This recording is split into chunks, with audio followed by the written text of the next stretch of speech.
Antar and Lodice.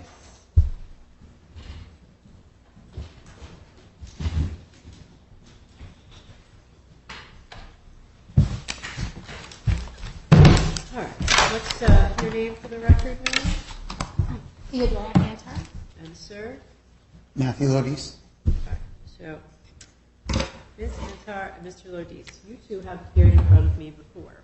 And I would say that the last time that you were here, your performance in front of my court was kind of disastrous. You were yelling at each other, you were yelling at me, you were interrupting each other, you were interrupting me. Now you will notice that you are the only people in my courtroom today because you were so disruptive the last time that you were here that you are all that I have scheduled for the next few hours.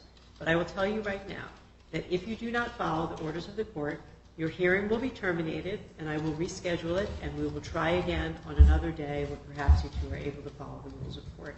Under no circumstances will you be permitted to talk out of turn, or talk over each other, or talk disrespectfully to each other, or to me, or to anybody else in the courtroom. So I can't stress this enough. I will not waste my time, and I will not waste the court's time and the court staff time on litigants who cannot follow the rules. So do you understand that, ma'am? Yes. And do you understand that, sir? Yes, Your Honor. Do not be surprised if you can't follow these rules and I get off the bench and you get another court date in the mail. Do you understand? Yes. Yes, Your Honor. Okay. Now, we're going to take a moment to discuss what motions we're hearing today and what motions we're not hearing today. Are you both ready to do that? Yes. This, overall, is a visitation petition. It was filed by you, ma'am, and it went to judgment back in 2019. So there are requests by both of you to change that judgment. In order to change that judgment, I have to make certain findings. So just because you're here and asking for changes does not mean that changes are automatically happening. The law requires, for most of the changes you're requesting, that I make a finding that something justifies the change. So I want you to understand that just because you're here doesn't mean you're leaving with what you want. The law is very specific about what I have to find. Now, what I have on the calendar for today is motion 136 and motion 148, as well as, no, I'm sorry. Yeah, we are going to do those. Let's see. No, one of those is really magistrate motion. So really what we have on the calendar for today is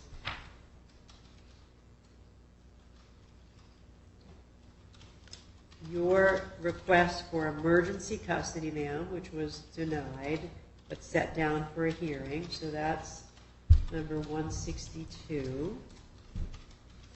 And I think that the same claims you've made in that motion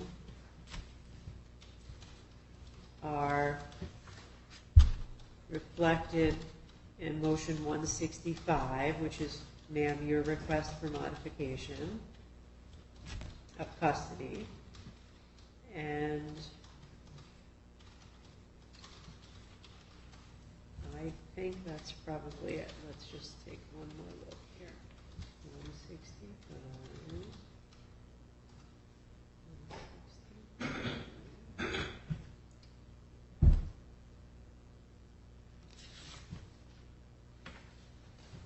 So I believe all those motions are filed by you, ma'am. I don't see any of those motions filed by you. So. I also filed for a contempt motion and a motion of change of custody. When did you file those? I want to say March. Okay. March Let 2nd me week. go back. I didn't go back that far.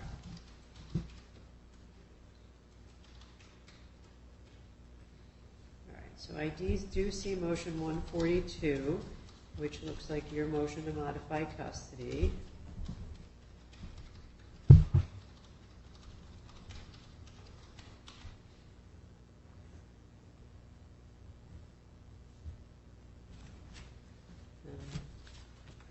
It looks to me like there was an order entered on your motion for contempt by Judge Price Borland. Let's see.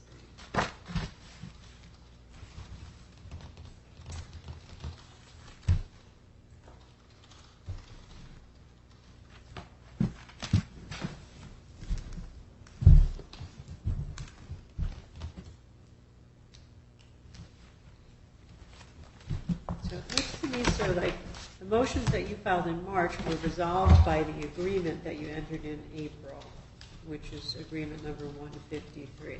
So some For the changes. contempt. Not, well, the modification, perhaps not the contempt. Let's see. For the modification of custody? Well, yes. Okay, that's not what I was understanding of. Well, you were here on that date. You entered into some orders changing custody, though the mother has some requests for custody, so you could certainly be heard on her request. Okay. Doesn't really matter what motion I enter them on. Okay. And then there was a motion for contempt. 157. No, that's Mom's. I'm not sure which one you're referring to. You think it was filed in March? I believe they were all the same day. Okay, let me look.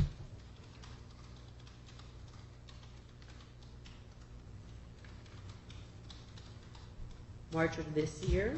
Yes, I believe it was the 17th, I believe was the day.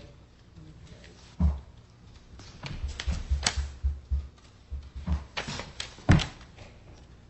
don't see that. Do you have a copy of the motion you want to show me? I don't have a copy with me. But that's all right. As long as the custody one's there, I'm not worried about contempt. No. We can discuss custody. I think that we should try to address all the issues regarding the child today. The issues regarding finances are being heard in the magistrate court, and I think you might have a date tomorrow about that. Tomorrow? Well, maybe. March, June, I checked the website and there wasn't anything listed for tomorrow. maybe July 11th? Yeah, that I saw on the website. Okay. So we can try and address all the issues regarding your requests to change custody. I just want to be clear, and the access schedule. I want to be clear that the last access schedule is essentially the one that was entered in April, and that was the agreement that you entered into. So is that what you're both trying to change? The April 2022 agreement? We set a temporary agreement just to get through till this court date. All right. Is that your understanding, ma'am? No, Your Honor. I just wanted to please clarify. So the contempt that he filed, which was... All right, answer my question. Are you trying to change the agreement that you entered into in April? No, absolutely not. You want to keep that the same? Yes, and I just wanted to see if number 142, which is the one that he was referring to, I was never served with that. And I've never even seen the motion. I was not served with that, nor the contempt, which was the motion that he filed. And I have the number as well. The one that he did was in March. It was number 142 on March 10th, 2022, post-judgment motion for modification. I was never served with that. And then the other one that he filed was also the contempt, which was number 140, which was resolved with the order of 4/12/22 with Judge Price Borland. So that contempt was already resolved, and the 142 I'm asking to be removed since I was never served, I was never given proper service at all. Well, I'll hear you both out about your general complaints about following the rules and following the court orders, and we'll see what happens in terms of the motions. If Judge Price Borland took a temporary agreement, then you both have the right to ask, number one, for that to be changed, or number two, for those motions to be heard. It's not clear to me if it was temporary or not, but I can listen to her transcript and indicate, and that should tell us what she intended. Yes. I also wanted to say it was not temporary. It was never said to be temporary. And I just wanted to also ask, because when we were last in court on June 1st, the judge stated that motion number 148, It's 148. 152, which is motion for order of discovery, he stated would be heard today. And that's why we rescheduled the date to July 11th for that modification of child support, because it's very dependent on that result of the motion for financial discovery. So the judge on 6/1, at first they said that on 6/1 we would hear that, but on 6/1 the judge stated we would hear that in front of family court today. Well, I'm happy to try and resolve your discovery disputes. That's not a problem. I'd like you to have a productive hearing in July, so you can tell me what it is that you're asking for. So I'll hear you out about your request to change custody. If there's issues regarding violations of the existing court orders, I'll hear you about that, and we'll talk about the discovery issues, and then I'm going to issue some orders, and then I think we're going to be done. So let's get started. Yes. There's also several other motions that you didn't mention that I filed for contempt, which... Well, that's true, but they were filed recently, and they're not before me today. Okay, because I tried to see if I could get a motion for continuance, because I wanted to see about getting an attorney for this, because everything has become so complicated, and I was seeing if maybe we could possibly, since everything is, going to be heard at the same time, and it's a lot, I was seeing if we could continue that, but just only decide on the financial discovery today so it doesn't interfere with the 7/11 date. All right. Well, the reason I denied your request for continuance is because it indicated that it didn't have Mr. Lodice's consent, and since it was filed so late, I couldn't cancel the court date on such short notice. So have you two talked about that? I don't want to continue it, Your Honor. The only reason she wants to continue it is because she's hoping that I'll be arrested because I'm behind on my child support and I won't make the next court date. This is what her goals are because of the custody agreement. I feel like the custody should be heard today, and we need to solve this issue of the custody visitation so we can get that on paper. So moving forward, we at least have something in place where Angelina is protected and things are being done the right way. Well, I am a little concerned, ma'am, that these motions have been pending for such a long time. I don't really want to continue them any longer. Who is it? Have you talked to a lawyer? I have, and I'm trying to get enough money to come up with one.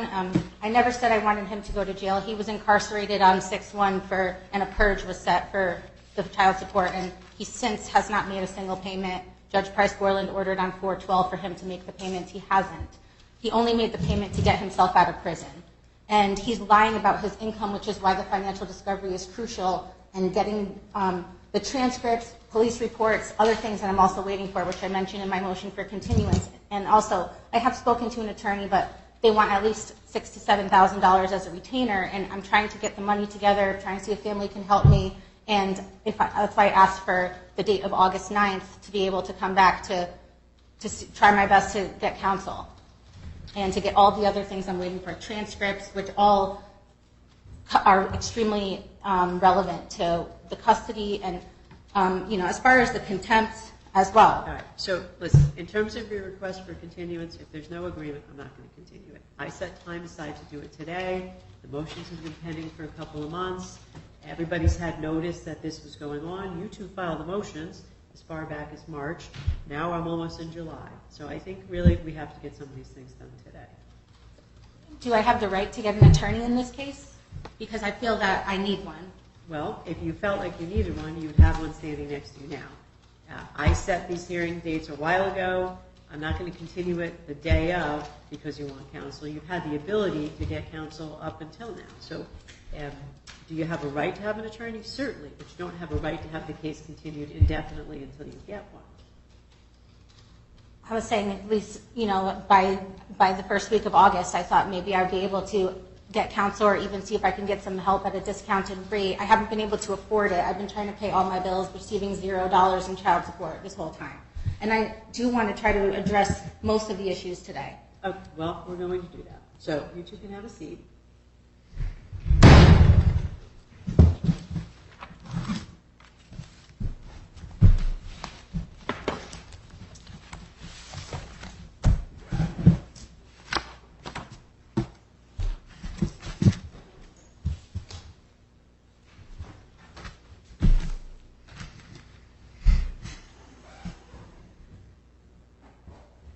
So let's start here. Ma'am, you filed an emergency motion for custody back in March.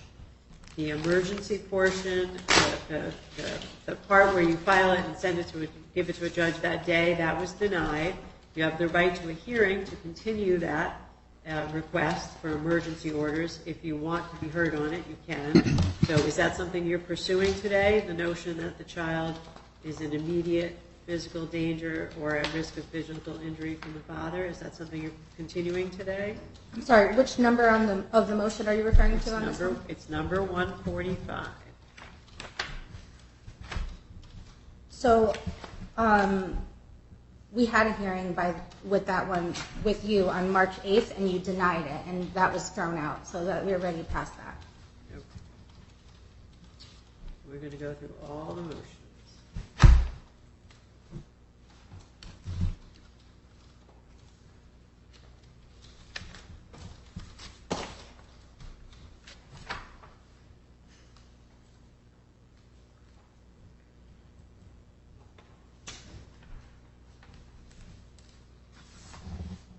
And you filed a motion for modification at the same time, indicating that you didn't think the father was following the agreement and you wanted to change, let's see,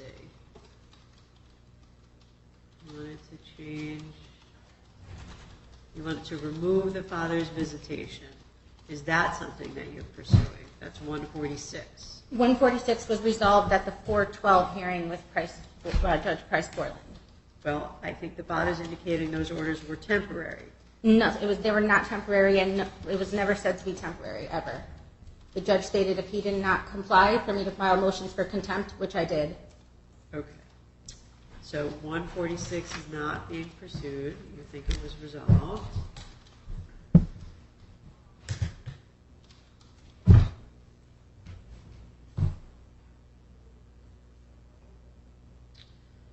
And you filed 148, which is also a motion to modify. I think that's what's been heard in the magistrate court because that's about the finances. That was 148, Your Honor? Yep. So that's being heard by the magistrate court, and that's the motion on which you were requesting discovery. Is that right?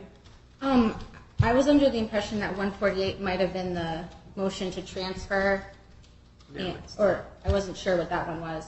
No. The motion 148 is a motion for modification, asking to change the child support, Okay. indicating that the father's making more money, and a request for you to remove the father's visitation. So I think the removal of father's visitation was addressed in my orders regarding the emergency motion, but I don't know if you're still pursuing the change of the child support. Is that correct? Yes, and that's what's being heard on July 11th. Okay, I think that's true. And that's the motion that you want discovery on? Correct. Okay, so that's, motion 148 still has some things we need to address. And let's,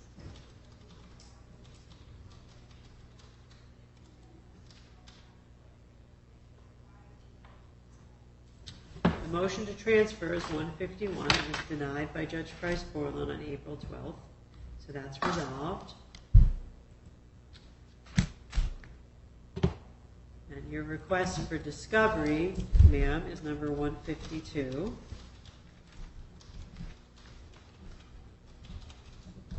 So we'll take that up.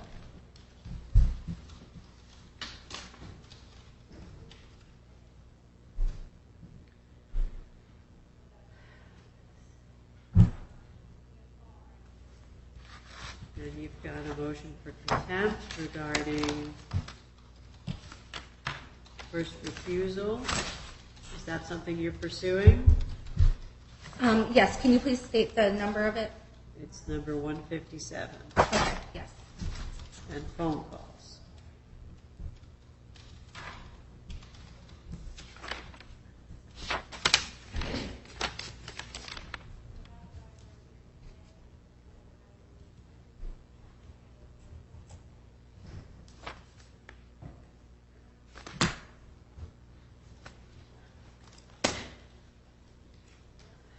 Okay, and there's another request to modify.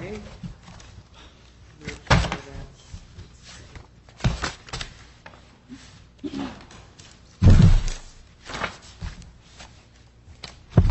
That's, I think it's 157.6, perhaps it's the same motion.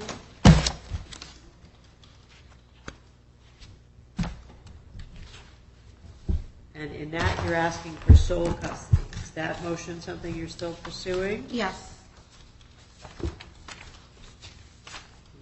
Okay.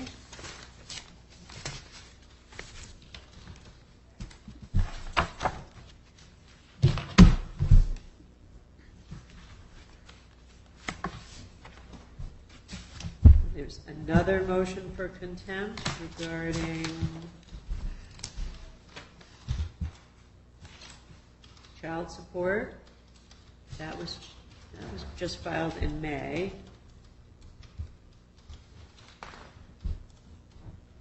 not sure that we're going to hear that today.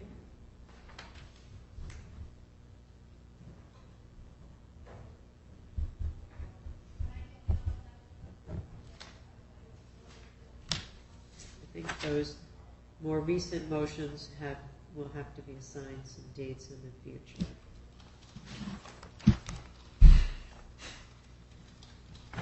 Hold on. You also filed a motion to dismiss in May. Oh, that's a motion to dismiss.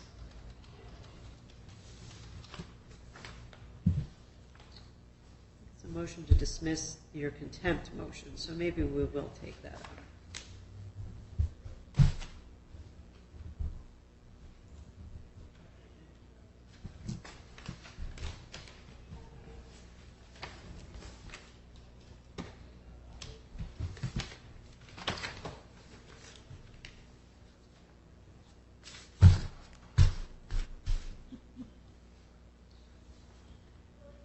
All right, well, let's start with, I think those are the motions that we're able to hear today. So let's start with you, ma'am. Why don't you swear the plaintiff in, please?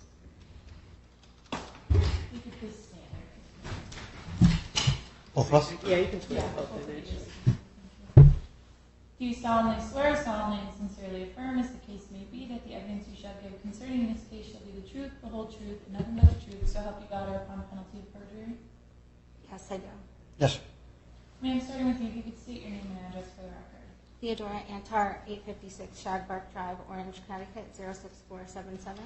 Thank you, and sir? Matthew Lodice, 23 Lyman Street, apartment number 2, New Britain, Connecticut. Thank you, you guys can see. All right, so ma'am, why don't you start by telling me what it is that you want the custody orders to be, and what has changed that makes you think the custody orders should be different?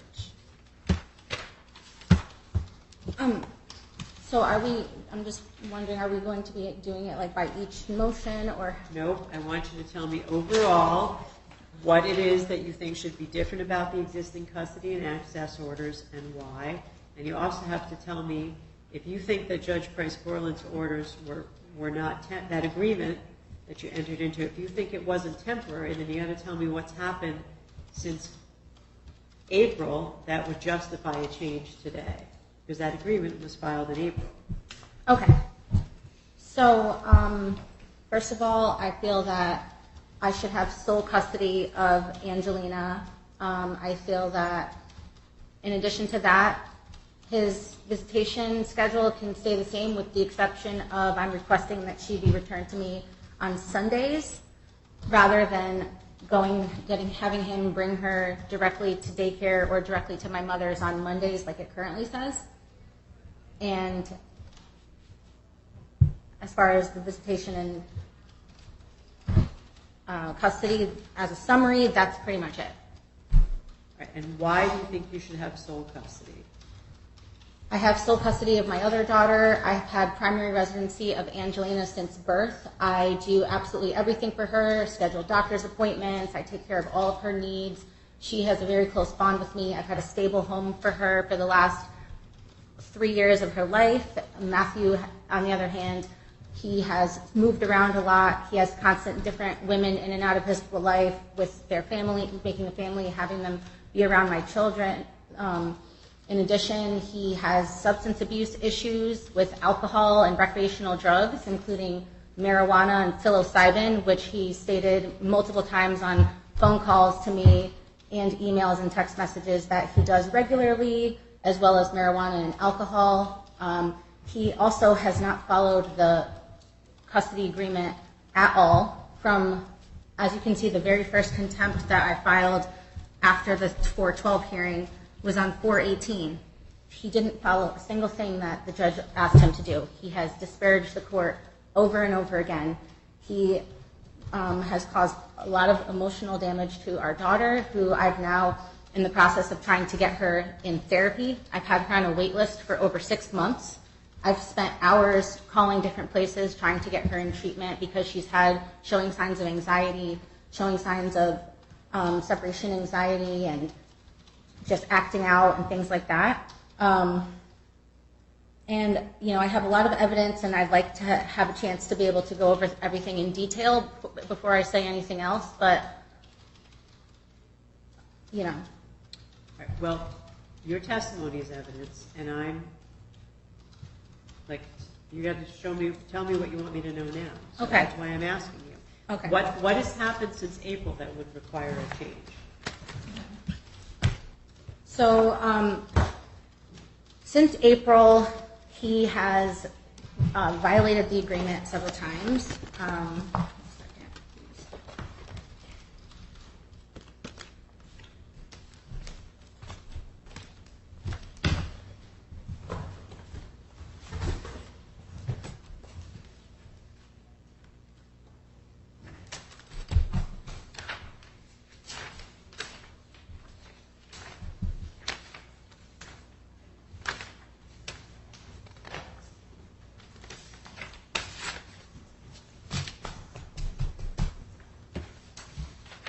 In what way has he violated the agreement since April?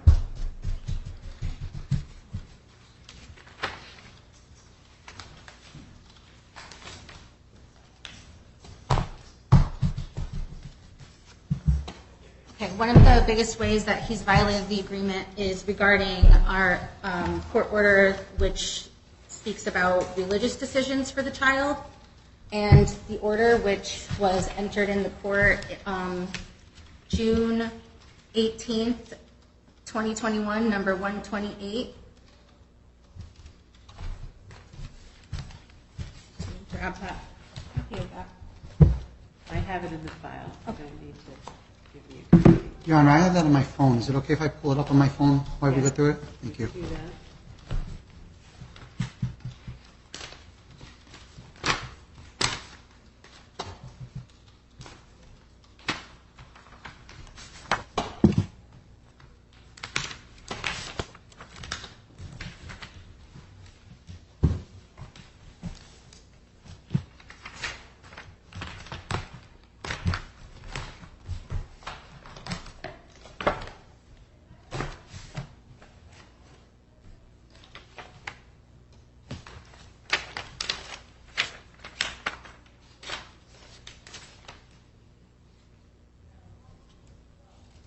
Okay, so on number 4 of our agreement, page 1, number 4, it states both parents are responsible for taking the child to all of her religious, educational, sporting, extracurricular, and social activities, including but not limited to Sunday school, dance, swimming, and birthday parties in which the child is involved that occur during their parenting time. In addition, on page 2, number 9, it states the mother shall make all religious decisions for the child. So, on several occasions since April, I have asked him on multiple occasions to bring her to religious obligations that occurred during his visitation time, which usually happens on a Saturday or a Sunday since April. And I've told him in our My Family Wizard parenting app, which may I have permission to have the app out?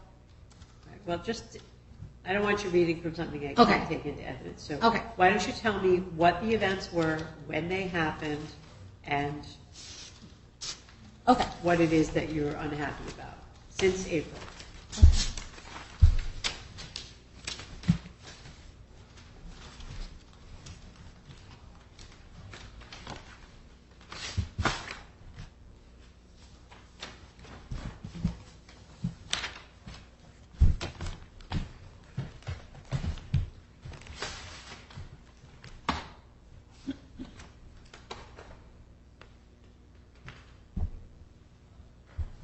So, for example, on May 11th, I told him that she had a religious obligation that was going to be on that following Sunday at 10 o'clock a.m. at the Greek Church in Orange, which she has been a member at since she...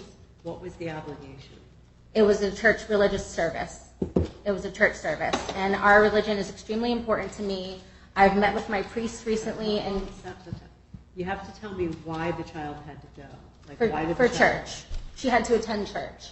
It was scheduled from... The service was scheduled from the time that I stated, which was from 10 to 12. Why did the child need to be at that service? Was there something going on?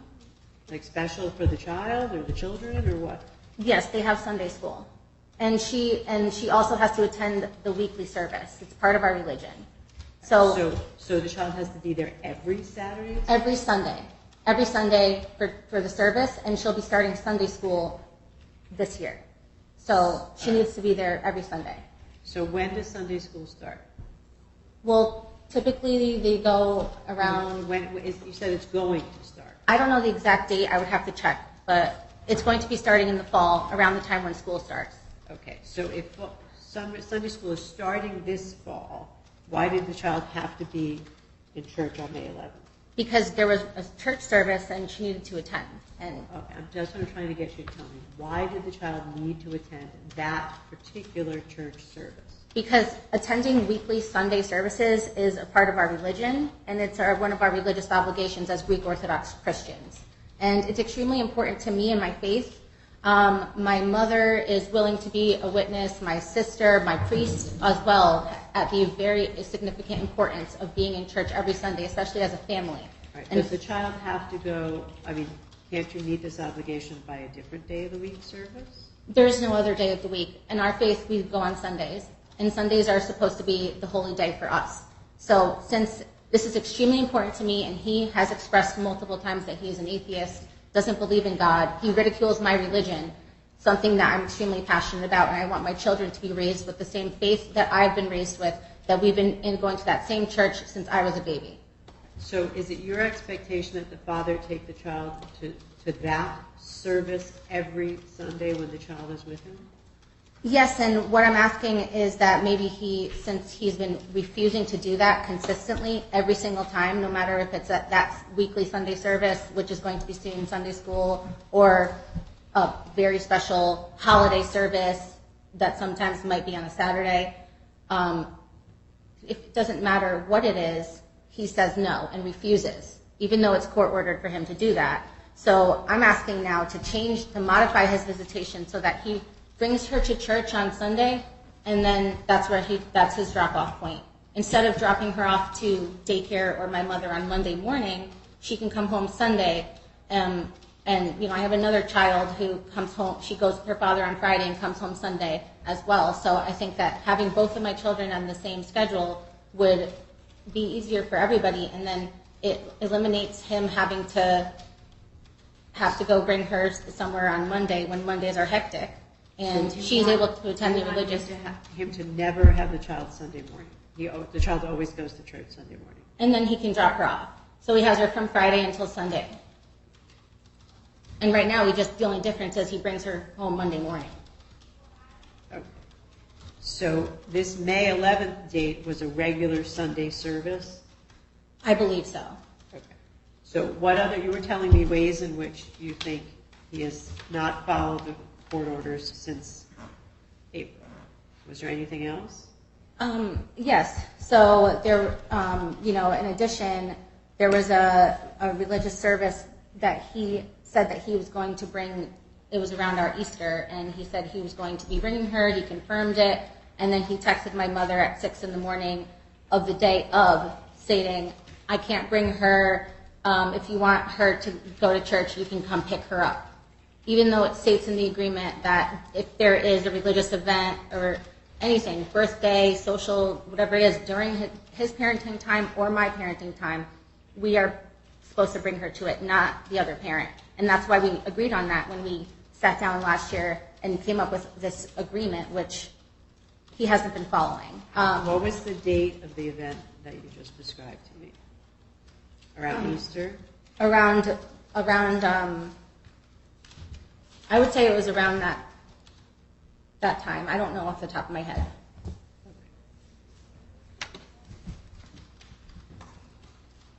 And were there any other occasions in which you think the agreement was violated since April that would justify sole custody? Yes. So on April 21st, I also told him about the religious event. I wrote a note in My Family Wizard, titled it Sunday's Event. I asked him to confirm. He stated yes. And again, he didn't show up. He didn't bring her after confirming.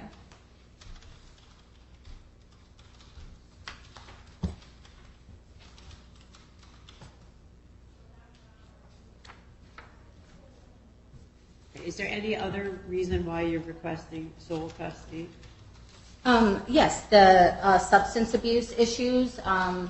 He is a very heavy drinker, and he leaves my child with people that I don't know. On our agreement, number 1, I believe, of our agreement states that he is supposed to give me the right of first refusal.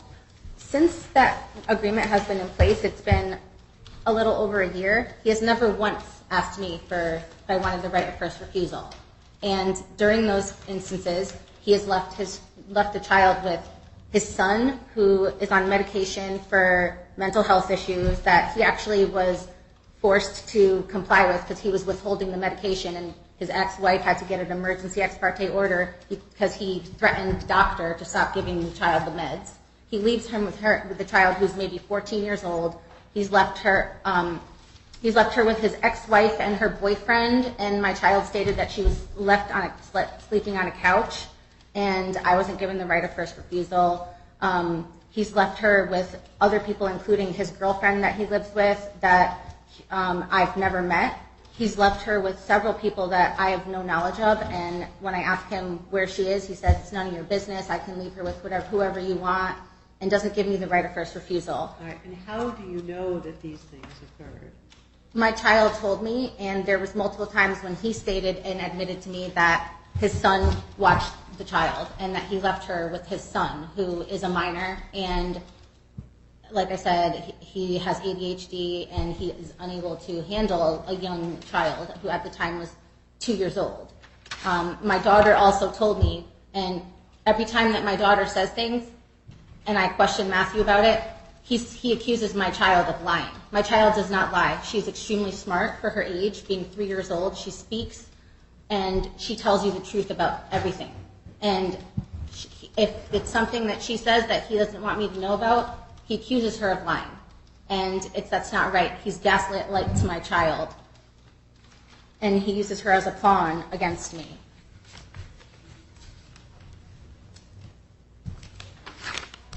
So I don't understand what you mean by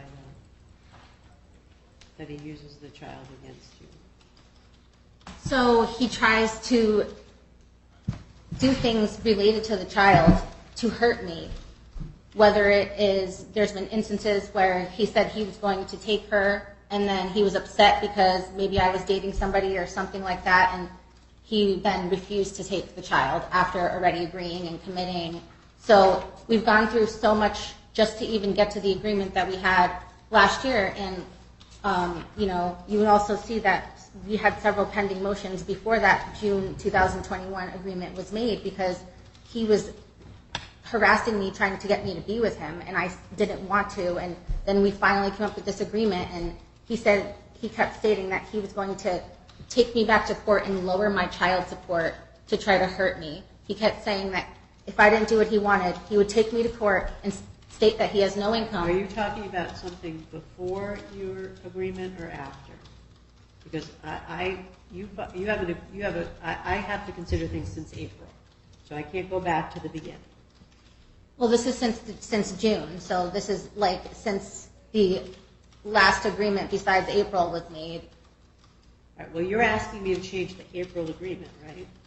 I'm just asking to change so that the visitation schedule will be that he brings her to church every Sunday, and if for some reason the church is closed, then which would rarely happen, but if it was, to bring her to my home instead, which is in the same town, and for sole custody, because I believe that he is not stable. He was incarcerated for not paying child support, almost missed his visitation.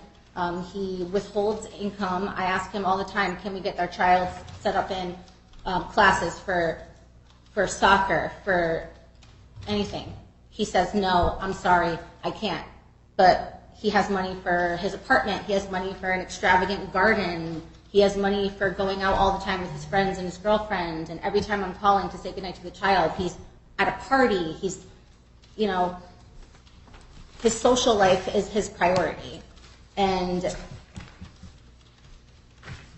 he does the child a great disservice by refusing to pay for anything that she needs. He has violated the child support order since April 12th. Judge Borland stated in there and made it clear, start paying the child support every Friday, no later than 6 p.m. He hasn't paid a single dollar besides the purge to get himself out of prison. And he stated in court that he doesn't think it hurts our child in any way for him to owe thousands of dollars. All right, so you have told me some reasons why you think you want sole custody, and you've told me some reasons why you want to change the parenting plan. Was there anything else that you wanted me to know about the sole custody or the parenting plan? Yes.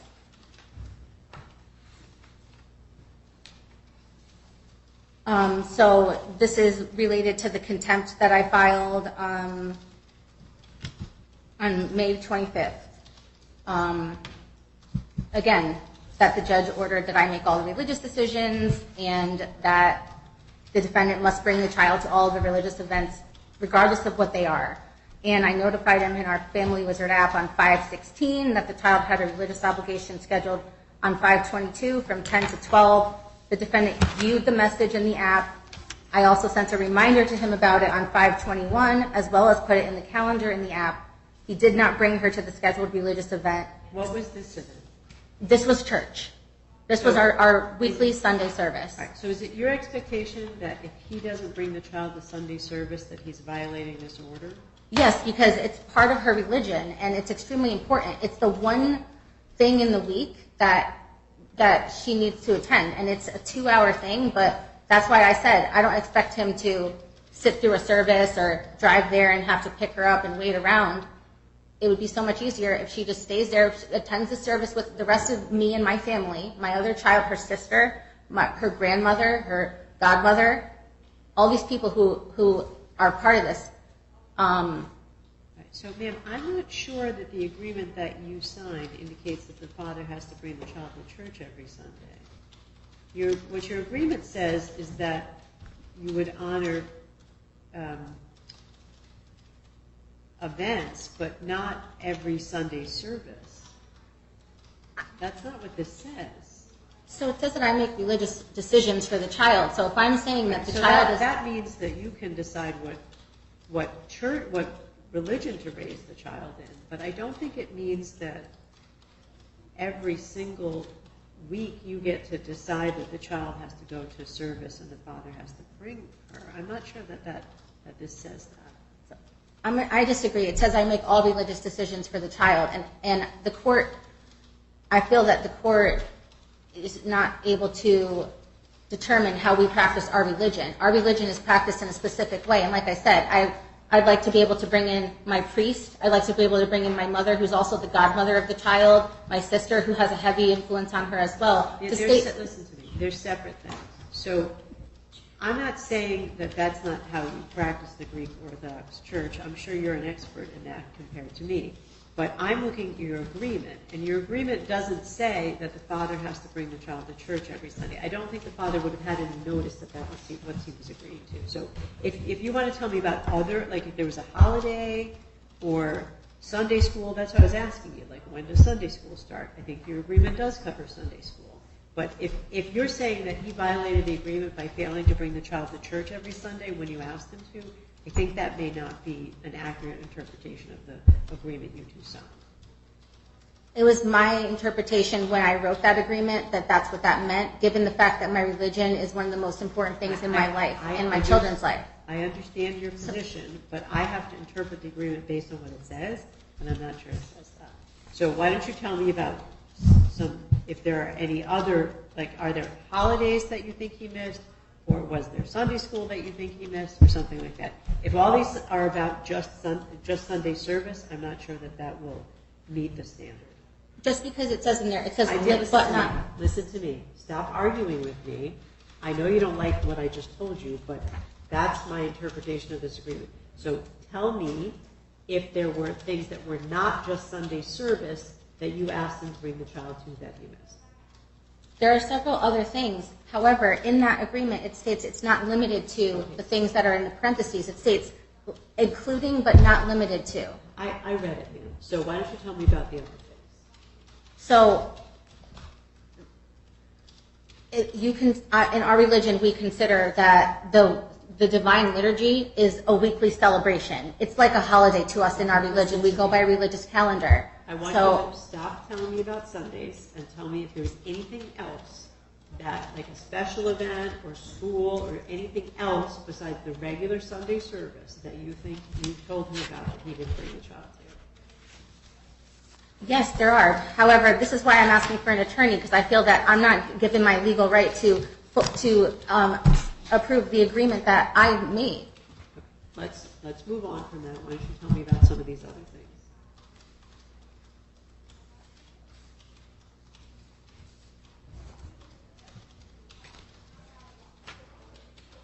So she ordered Matthew that he had to get the Our Family Wizard app by April 15th of 2022. Matthew refused to do so. I emailed him asking him throughout that week to get it. He stated that he believed that the app cost over $300. I then looked online and saw that it was nowhere near $300. It was actually close to $7 a month. He said that he was not going to get that app, despite on April 12th, Judge Price Borland specifically said it would have to be that app, and specifically said he had to pay for it and register us both by that date of April 15th. He did not do so. He continued to email me. He stated to me that he was only going to do it if I downloaded a free app, which had glitches. I read reviews of it. It stated that it had ways where you could go in and post things as the other parent, and there's a reason why Judge Price Borland chose the Family Wizard one. Hold on. I don't see anything about Our Family Wizard in the order, in the agreement of April 12th. 150. Oh, never mind. The clerk found it. Thank you, Madam Clerk. Okay, so does he have it now? Are you saying he got it late? It's not that he got it late. He continued to refuse to get it, and he said to me, he kept emailing me 10 to 12 times a day, stating to me that he was not going to get it, and the only way that he would do a parenting app was if I did the free one that he was insisting that we did, called App Close. Yeah. I told him I only use my email for business. I don't want to get harassed with multiple emails nonstop every day from him. Please follow the court order stating that you have to get this app. Do what the judge said. He refused. He continued to refuse. He kept calling me on my phone, and he kept emailing me. So I had to go to the Orange Police Department, and this was on, may I look at my calendar? Yeah.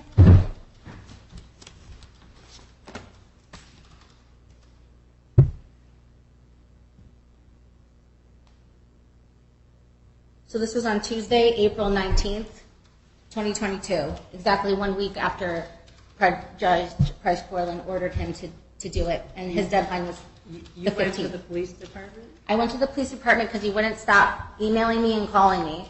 I stated to the police that I showed them the court order. I said to them I want them to tell him not to contact me again unless it's in the parenting app only, and please stop emailing me. The police had to call him and tell him that. He tried to say to the police that the app was $300 and he wasn't going to do it. Right, hold on. Okay. Were you there? I was. For his conversation with the police? Yes, I was. The police officer told me. So, all right, so that's not the same thing. The police officer told you what he said? Yes. Okay. So back up. Is he using Our Family Wizard now? He is only after the officer told him that if he didn't, he would be arrested for harassing me and contacted me. If he contacted me again. Stop. Okay. So when did he start using it? The first day that he actually did download it and use it was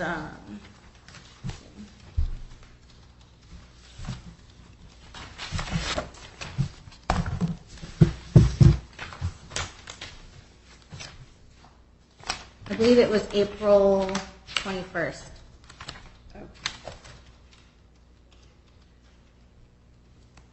Okay. So I think you were telling me other reasons why you wanted sole custody and other reasons why you think that he violated the April order. Anything else? Yeah, so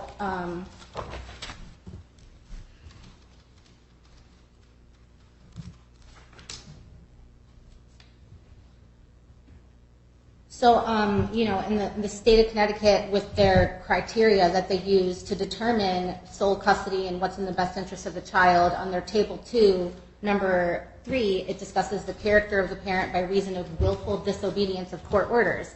So it's showing a pattern of him disobeying the court order by not downloading the app unless he was forced to by the police. Shows that unless he's going to jail or unless he's forced or given the ultimatum of being arrested, he will not follow a court order. The other thing that he was ordered to do was to have a joint birthday celebration for our daughter, which was supposed to be scheduled to take place on May 21st, 2022. And after I finally was able to initiate contact with him in the Family Wizard app, we discussed it. I discussed it with him in great detail. I told him that we went back and forth for a while, and then eventually, when I kept telling him I wanted to go to one place, he was saying he wanted to go to a different place. Eventually, I wake up the next day and he sent me a Zelle for $300 with no note or explanation. So I messaged him in the app asking, what is this money for? I'm assuming you want me to just book it wherever I want, since now you're just sending the money. And he said to me, yes, book it wherever you want. I sent you the money. You said you wanted to do it at this location. So I did. I sent him screenshots of the booking. I sent him screenshots of everything in My Family Wizard showing what included with the price. On the April 12th hearing, the judge ordered us to split the cost of the celebration. And so when he gave me the $300, I then assumed that our joint budget for the party was going to be $600. I believed that he, like he said in the app, that he was giving me the ability to just decide what I wanted to do with the planning part and take over that. So he then stated to me that he understood that it was going to be at Urban Air on May 21st from 12 to 2. He said to me that he was going to be bringing 7 children with him, because I asked him how many kids, and he said he had 7 children. I asked him how many adults. He said it didn't matter for the adults. We discussed the different details. He said to me that, you know, I asked him for more money because I said that we were going to have I wanted to get her a custom cake, which we had done for her in the past, and he said no. I don't want to spend more money on the cake. I said to him I wanted to order some nice invitations to send people. He didn't want to spend any more money. I told him that the party included a large, like 1 or 2 large pizzas and waters for 10 kids. And I said to him, if we have more than 10 children that show up to the party, then it's going to be $20 or something per kid. And he said to me, okay, it's fine. You know, if we need to order more food on the day of, we can do it then. We'll handle it then. All of this was discussed in the parenting app.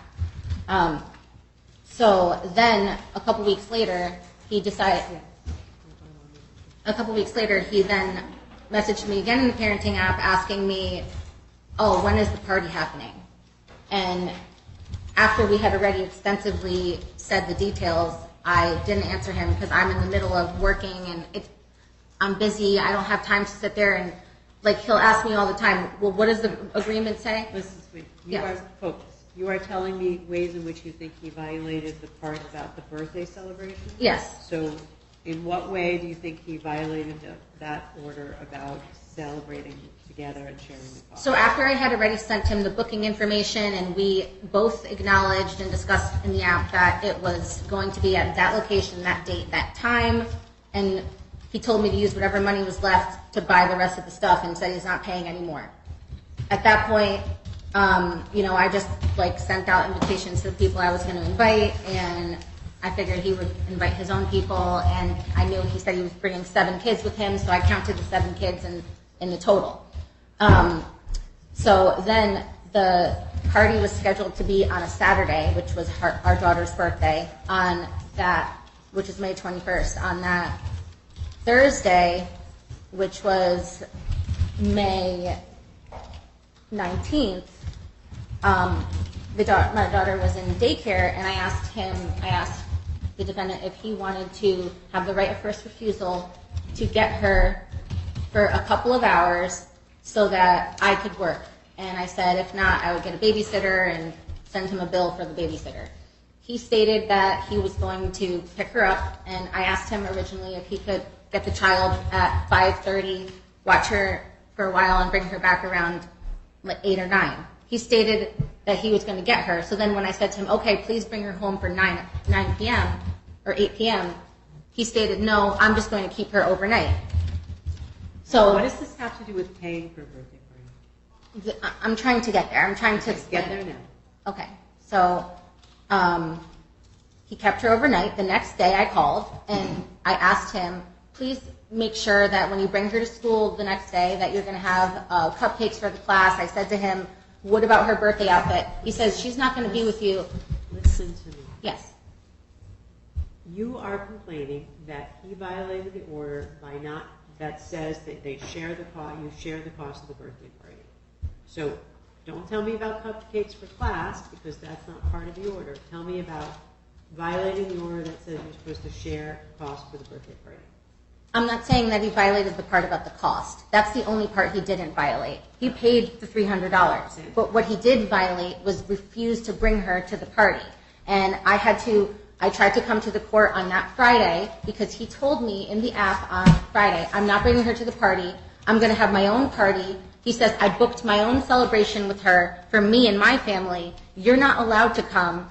I'm not going to let you see her. Don't show up at my house or I'll have you arrested. If you try to come retrieve the child or come anywhere near my house, I'll have you arrested.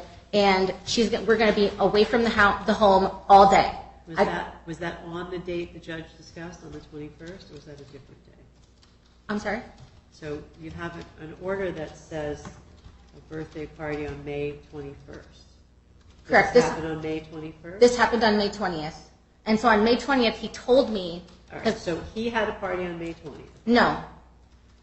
The party was supposed to be, our joint party was supposed to be May 21st. On May 20th, I messaged him in the app asking him about her outfit for the party. At this point, he stated to me that he was not going to be having a joint party with me. On the 21st. On the 21st. He said he was going to have his own celebration on the 21st, and he said if I tried to do any of that stuff to come get the baby or try to be part of her day at all, that he was going to have me arrested.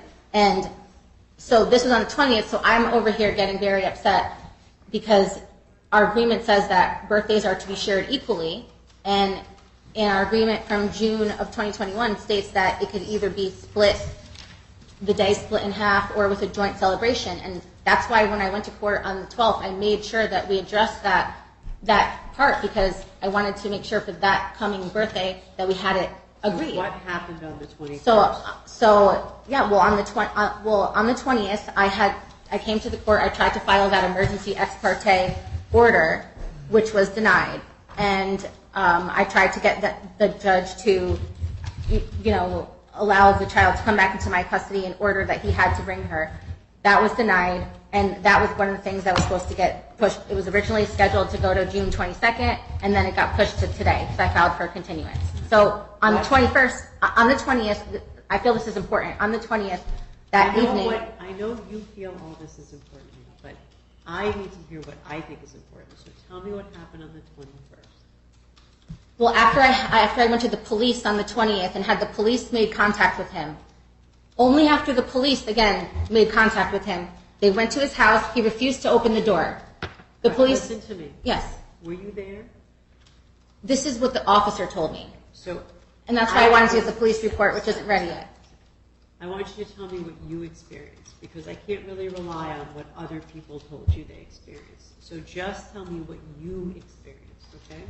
Don't tell me what other people said. Don't tell me what other people told you he said. Just tell me what your experience was. Well, after going to the police station, I tried to have them... They said that they were going to go to his home and try to visit him. After him refusing to cooperate, they stated to me that I should, if he doesn't bring her to the party, to call and they would do a warrant for his arrest. So on Saturday, in the morning, I messaged him again in the app saying, again, I'm reminding you about the party on Saturday. And he says again, I'm sorry, I'm not bringing her today. This is Saturday. He says, I don't care, I'm not bringing her, and it's too bad. Maybe next time you'll think about it, and just telling me no. So I called the police again, and after he had told the ones the night before, I don't... Tell me what you experienced and not what the police said and not what he said to the police. So the police told me that they were going to go to his house again and try to talk to him and give him another ultimatum of either bring the child to the party or they were going to issue a warrant for his arrest. And then the police called me after that, stating that they talked to him and convinced him to bring the child to the Prospect Police Department, drop her off to me, let me take her a couple hours before the party, and then he was going to meet me there. Tell me what happened on the 21st. I had to go to the Prospect Police Department at 10 a.m. to get my child after having to call the police 2 days in a row because he was refusing unless being threatened with a warrant. So you picked up your child and went to the party. I picked up my child. I went to go pick up the cake, some more balloons. I then went to the party. He showed up at the party. The party was from 12 to 2. He showed up at the party at 1 o'clock, almost an hour late. I hosted the party mostly myself. I put all the decorations up. We didn't have many people there. Also, one of the other things he's violating in the agreement is that it states that he is supposed to, it said that all the communication is going to be in the My Family Wizard app, and it also says that the exception to that is that we can have the 7 o'clock phone call to say goodnight to the child, and it says during that 7 o'clock phone call, the parties will not have disparaging conversations with each other or something along those lines. And he has every single time said disparaging things to me, insulting things to me. During the party, he was insulting me in front of my whole family. He was talking bad. I recorded the whole thing. He was the entire time making negative, mean comments to me in front of the child, in front of both my children actually, and my whole family. And what is it that he says that you are putting in that category? So he's telling me I'm a psychopath. He's saying to me I'm a loser. Every name in the book. He's saying I was holding our daughter and she was having a tantrum and didn't want to sit down and flinging herself around, and I'm holding her trying to calm her down, and he starts laughing in front of everyone and says, "Oh, that's why she's doing that, because she doesn't even know you." Doesn't know me. I've been the closest person to this child and anyone in this whole world since her birth, and he sees her on the weekend. He was saying all these insults. He was mocking me about a pregnancy loss that I suffered in December in front of my mother. He just continued to just say all these things. He kept trying to talk to me, and I was recording him saying, "Please only communicate with me in the parenting app." And he was laughing. laughing at me in my face about it, just thinking it's a joke. And he stated multiple times that he can't get in trouble or get arrested for violating a court order. And after being incarcerated on June 1st for violating a court order, he thinks that everything with family court is a joke. He stated multiple times that nothing will happen to him if he violates the court order, that the judge can't do anything, the court can't do anything. He knows he can do what he wants. He stated, I know how these things go. And he just has a very disrespectful attitude towards the court, towards me, towards the judge, everything. And I feel that he is a dangerous person. He also was convicted of leaving both of his children alone. And hold on. I am only considering what's happened since your court order is entered. Okay. Right. So, are we done, or is there more? No, there's more. Okay. Why don't you? I want a little highlight about what it all is, because it takes you a long time to explain things to me. So, what else? Why don't you hit the highlights for me? What else is there? Okay. Before you get into the details, just tell me what the things are. Okay, I just need 1 second, please. The other thing is that it stated in the agreement that the father was supposed to bring the child on Mondays to daycare by 9 o'clock. He has not done that. He has actually been bringing her anytime that he wants. Out of the 6 Mondays where he was supposed to bring her since then, he's only brought her by 9 o'clock, 2 of them. The other 4, he didn't. Yesterday we had... What do you mean by he didn't? So, what I have... He So, arrived instead? yes. Give me 1 second.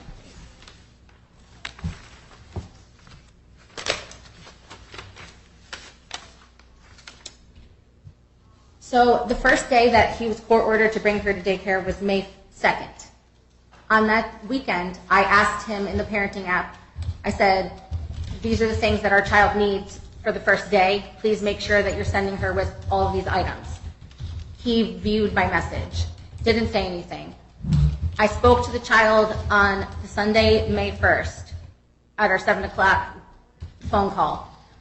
The child sounded fine. She was happy. She sounded in great spirits. She was talking about how she was excited to go to school the next day. It was going to be her first day of school. Listen to me. Yes. You told me he brings the child late. What time did he bring the child? That day, he did not bring her. He didn't bring her at all, actually. And I messaged him in the app. I said to him that morning about it. He says, oh, she's sick. I said, what do you mean she's sick? If she doesn't have a fever and it's something little, she can still go to school. That's their policy. He says, oh, no, she's extremely sick. She slept for 22 out of the 24 hours yesterday, even though I spoke to her and she sounded fine. I said to him, if she's that sick. You don't think the child was sick? I don't. And I said to him, if she was really that sick, please schedule a sick visit appointment with her pediatrician, and they take same-day sick visits, because our agreement states that both of us make medical decisions together. And I said to him, please if she's too sick to go to school, please have her being seen by the pediatrician, because that's concerning. He refused. He said he was not going to bring her to the pediatrician. He said that he was going to allow her to. He was not going to bring her to daycare, and he refused. And he kept her that whole day of May 2nd. And the next day, he brought her to daycare on May 3rd, which was a Tuesday. So that was the first time. And the second time was on June 13th. He brought her at 9:36. And the school has a policy that they have to be there by 9 o'clock. Actually, on May 9th, he brought her at 9:05. Their policy is at 9 o'clock. If you're not there by 9, you get turned away. They have a 5-minute grace period. They stated that if you're there by 9:05, but... Has the child not been able to attend this program because he's bringing her late? So, no, but he brought her again on 6/13 at 9:36, and that was over a half hour past the grace period. And then yesterday, which was Monday, again, my other child was supposed to be there as well. So I got there at 8:58. I said to the directors, is Angelina, the baby, here? She said, no, she's not here yet.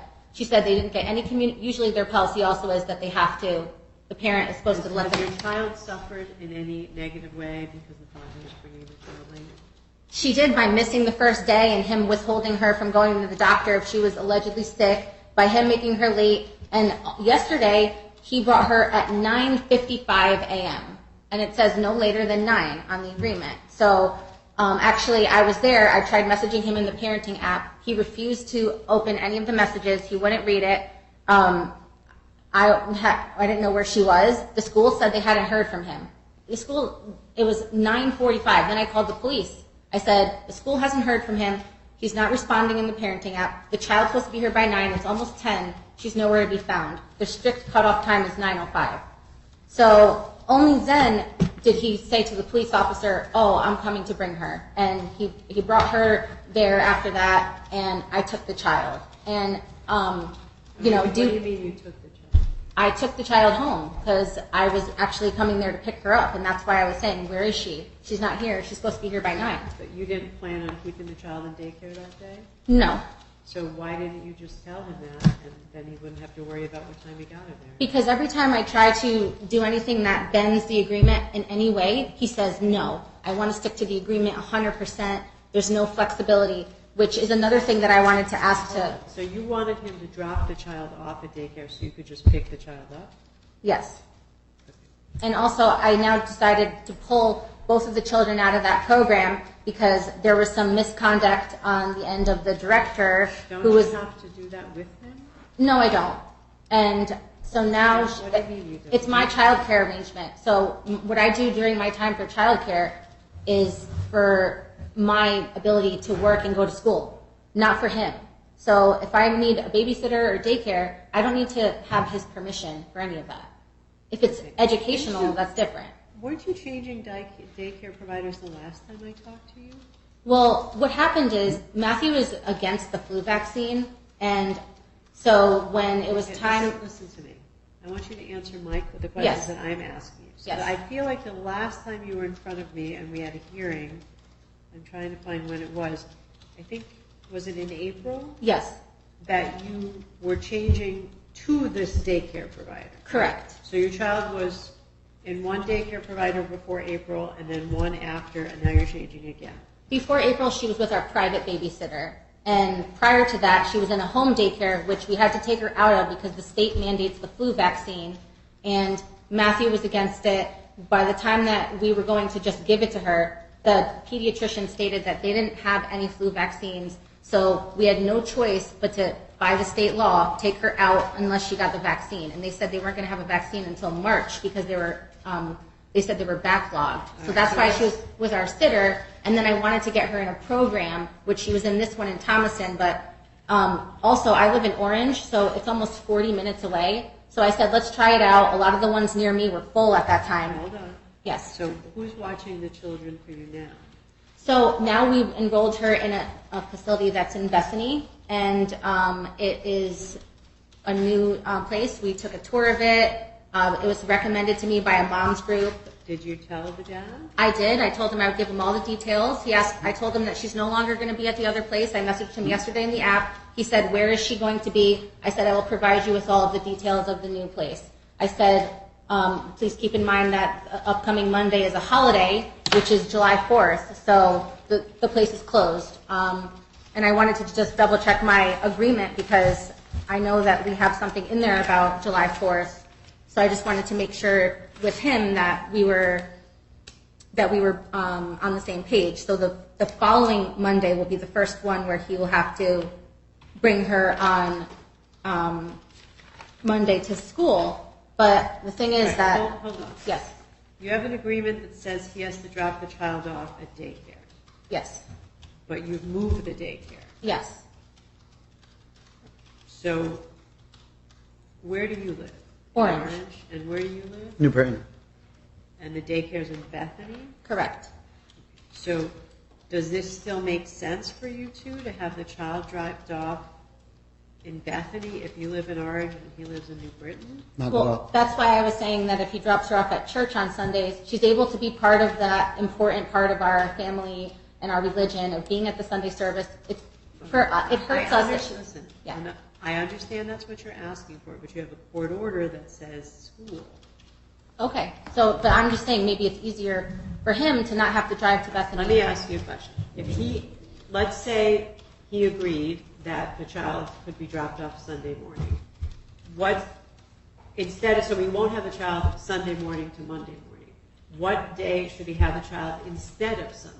Like, are you talking about cutting down his parenting time or making that time up somewhere else? I was saying to cut it down, but if he really wanted to try to make up for it, then maybe we could consider that. But I was just saying to cut it down because to me, the only difference is really like her sleeping and waking up in the morning and getting dropped off. It's a whole day of Sunday with him. Like it's a whole weekend day. It's half the weekend. Well, she spends the majority of the time with me as it is, so. No, that's something that you're requiring the child to. You think the child is supposed to be dropped off, but that's not what your agreement says. Your agreement says the weekend would be with the father. Right, and that's why I put in the thing about religious things, is because if he's refusing every religious thing, including Holy Saturday, which is one of the holiest days of the year before Easter, he didn't bring her to that either. He said he was going to bring her, and he didn't. So it's like, it's not just the special occurrences. Like for example, I was awarded with a scholarship, and they had a special service and ceremony afterwards for that because I'm going to be going to law school. And I asked him to have my child be there so she can see me, and my other child was there, and he refused. So it's not just religious events, it can be anything, birthdays, whatever it is. And also, another thing that I have in my other agreement with my other child's father, which I would like to have in this one as well, states that it gives the ability where if I wanted to have her on a weekend, I should be able to give him 2 weeks notice or 48 hours notice or whatever it is to be able to ask for that. Because the way it is now, I'm not ever able to have my child on a weekend. And I have to hope that he's going to follow through and take her to these events that occur during his visitation hours because he refuses to. And so it's like, if I want to plan something on a weekend now with my child, I can't. Whereas... But isn't that the agreement that you entered into? It is, but I wanted to modify it to... That's why I'm back in court now trying to modify it a year later to make these changes and close these loopholes. Because I think it's reasonable that I should be able to have... at least, sometimes, like for example, in my other agreement, it states that each parent's allowed to have a certain number of non-consecutive vacation days with the child per year. So if you wanted to take a vacation, why should it only be limited to this 5-day period? But did you give him notice that that's something you'd be asking for today? You have to, when I filed the motion. Right, but when you make requests to modify custody, you have to kind of tell each other what you're asking for. So you can't, I can't let him come in and say, well, I want to change it to say she never goes to church, right? Like you have to give each other notice about these things. So I have noticed that you wanted to change the pickup and drop-off times and that you wanted to change the sole custody, but I don't think I have noticed you were trying to change the summer plans. Did you talk about this together?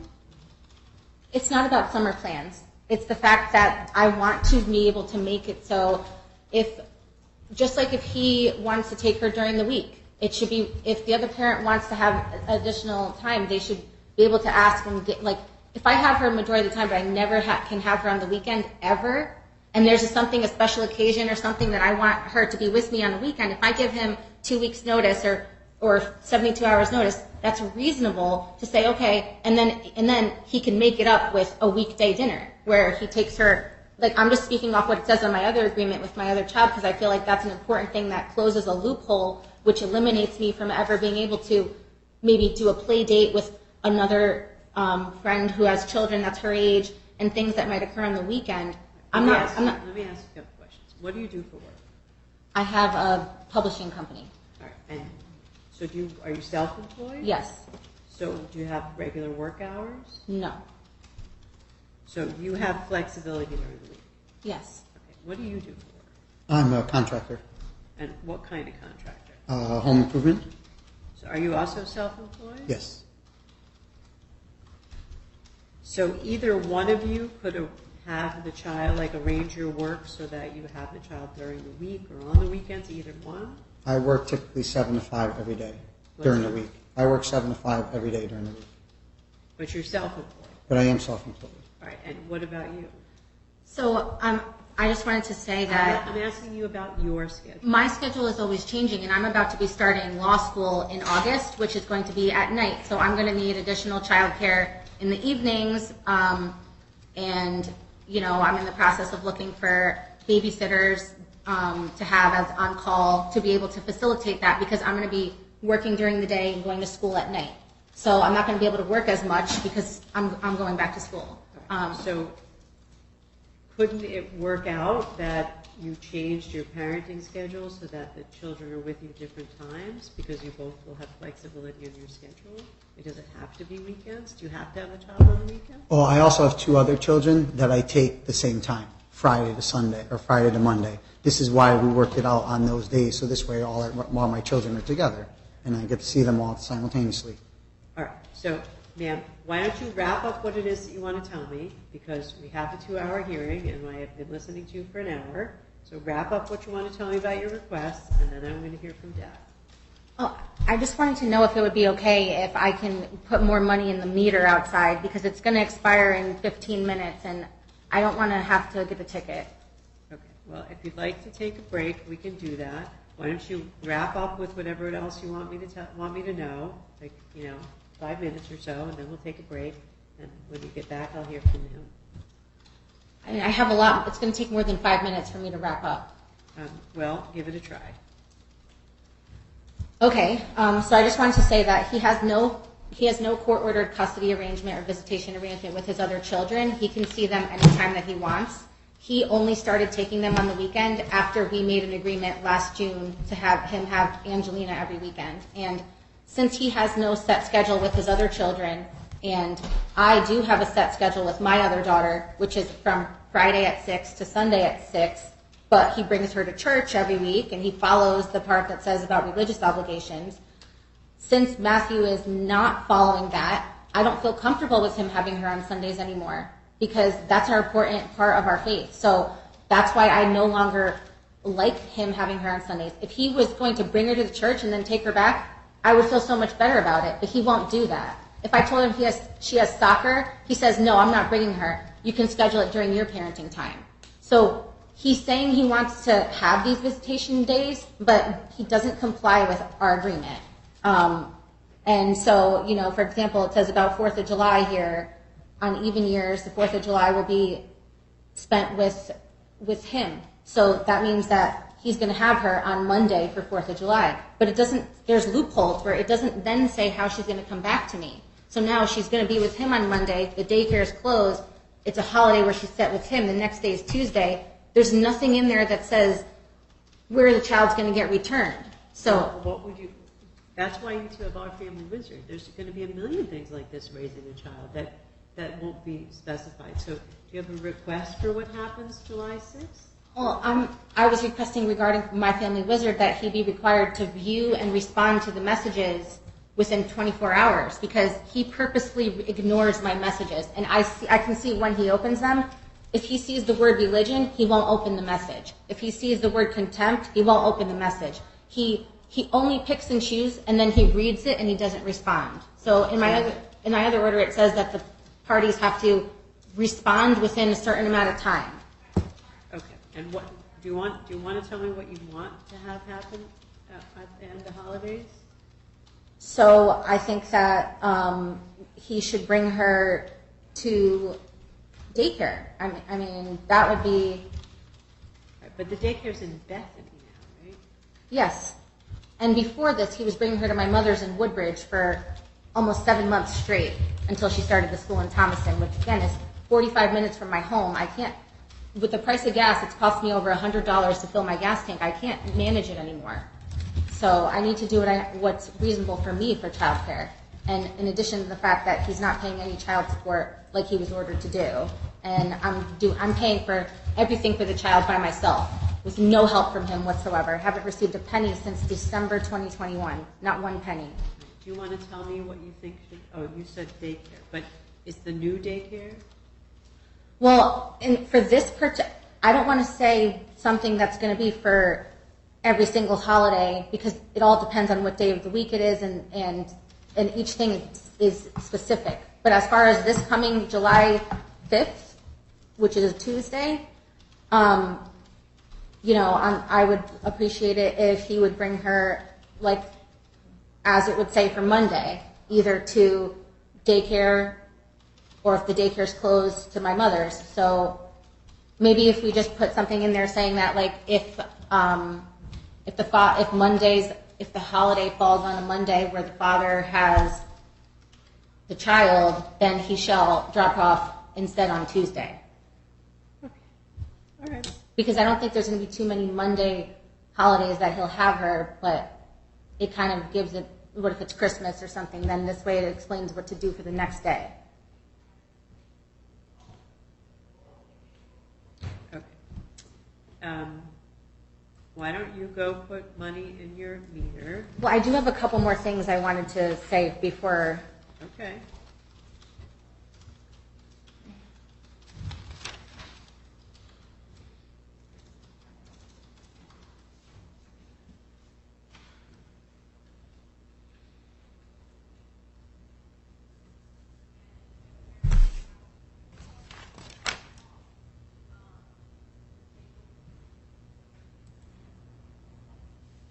So as far as the nightly phone calls as well, in addition to him making really mean, nasty comments to me, every time it says he's not supposed to have disparaging remarks towards me, and the parties will not speak to each other, and will just only hand the phone to the child.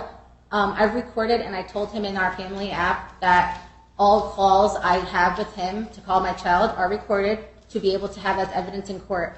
And during every single call since that date of April 12th, he has screamed at me, called me names. He said things, bad things about me in front of the child. He will refuse to let me speak to her. He'll hit the tone dial buttons over and over so I can't hear anything. He'll stand there and I'll answer the phone and I'll say hello, and he'll stand there and he'll like yell from the other side of the room, "Oh, Angelina, come over here to answer the phone."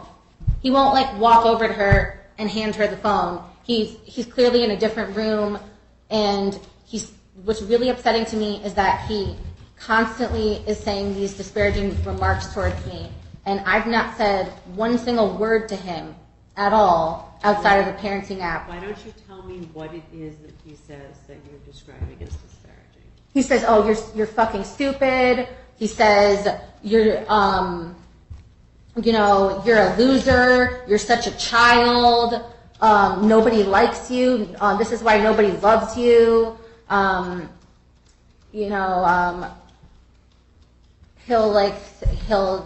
have them all recorded, and Right, so you're recording his phone calls with the child? yes, because he says disparaging comments and screams at me.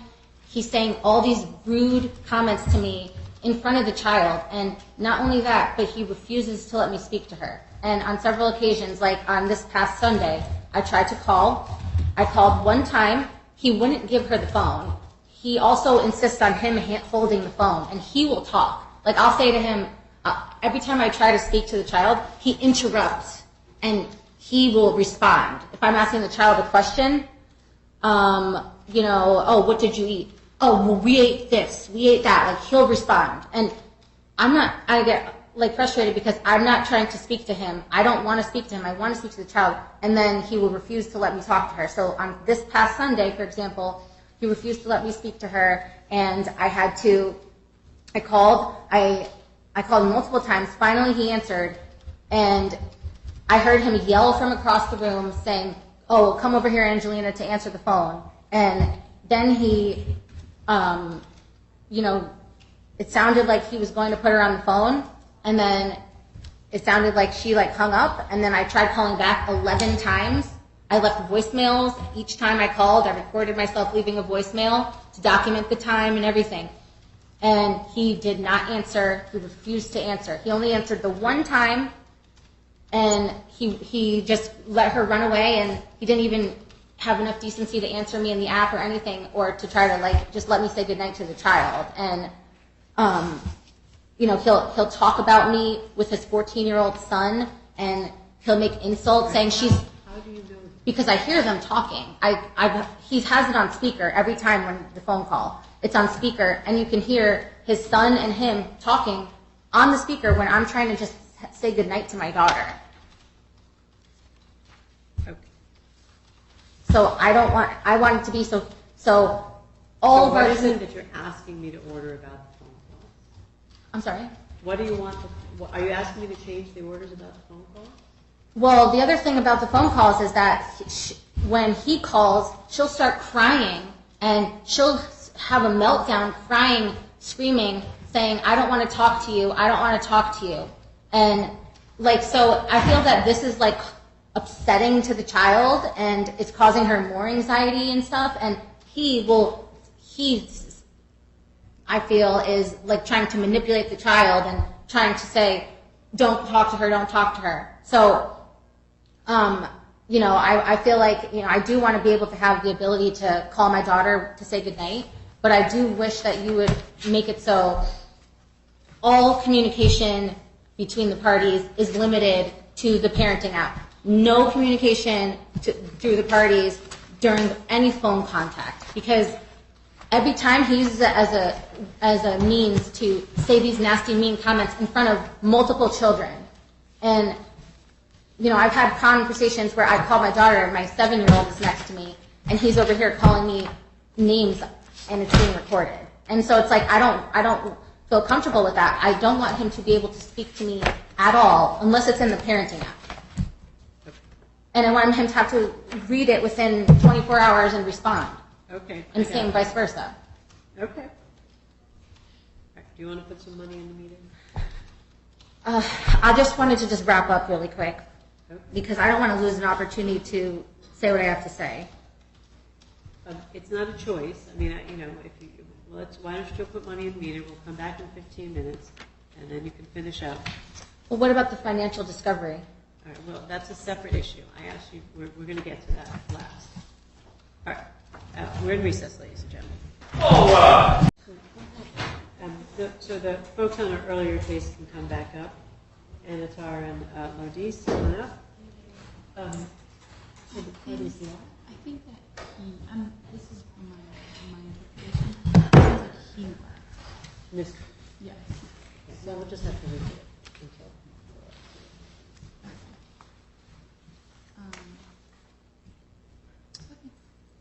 What's that? So resuming after a very long break. Antar and Lodice. I'm going to hear from Mr. Lodice for a little while. Mr. Lodice, you've been sworn in. Yes, Your Honor. So I have a couple questions for you about some of the things that Ms. Antar said. Okay. But why don't you start by telling me if you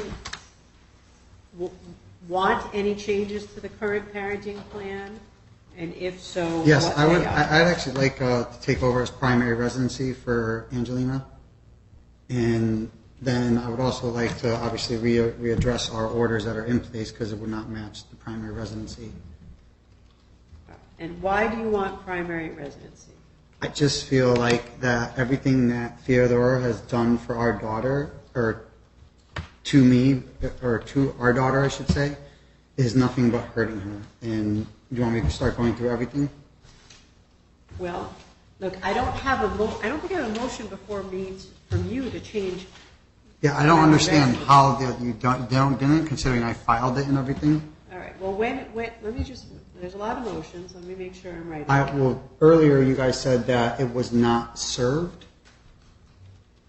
That could be. When did you file it? That was March 17th, I believe, was the day, Your Honor. March 17th.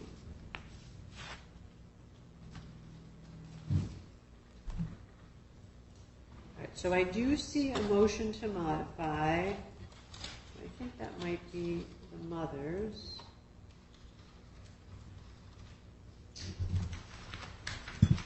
I see something back in March 10th. But that might be the day. I know it was that week because it was the week that we were here in court.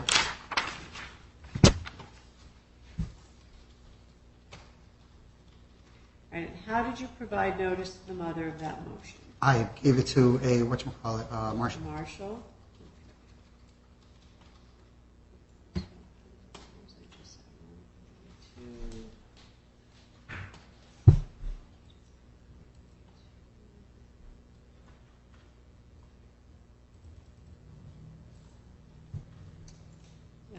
Did you get anything back from that, Marshall? I do not recall.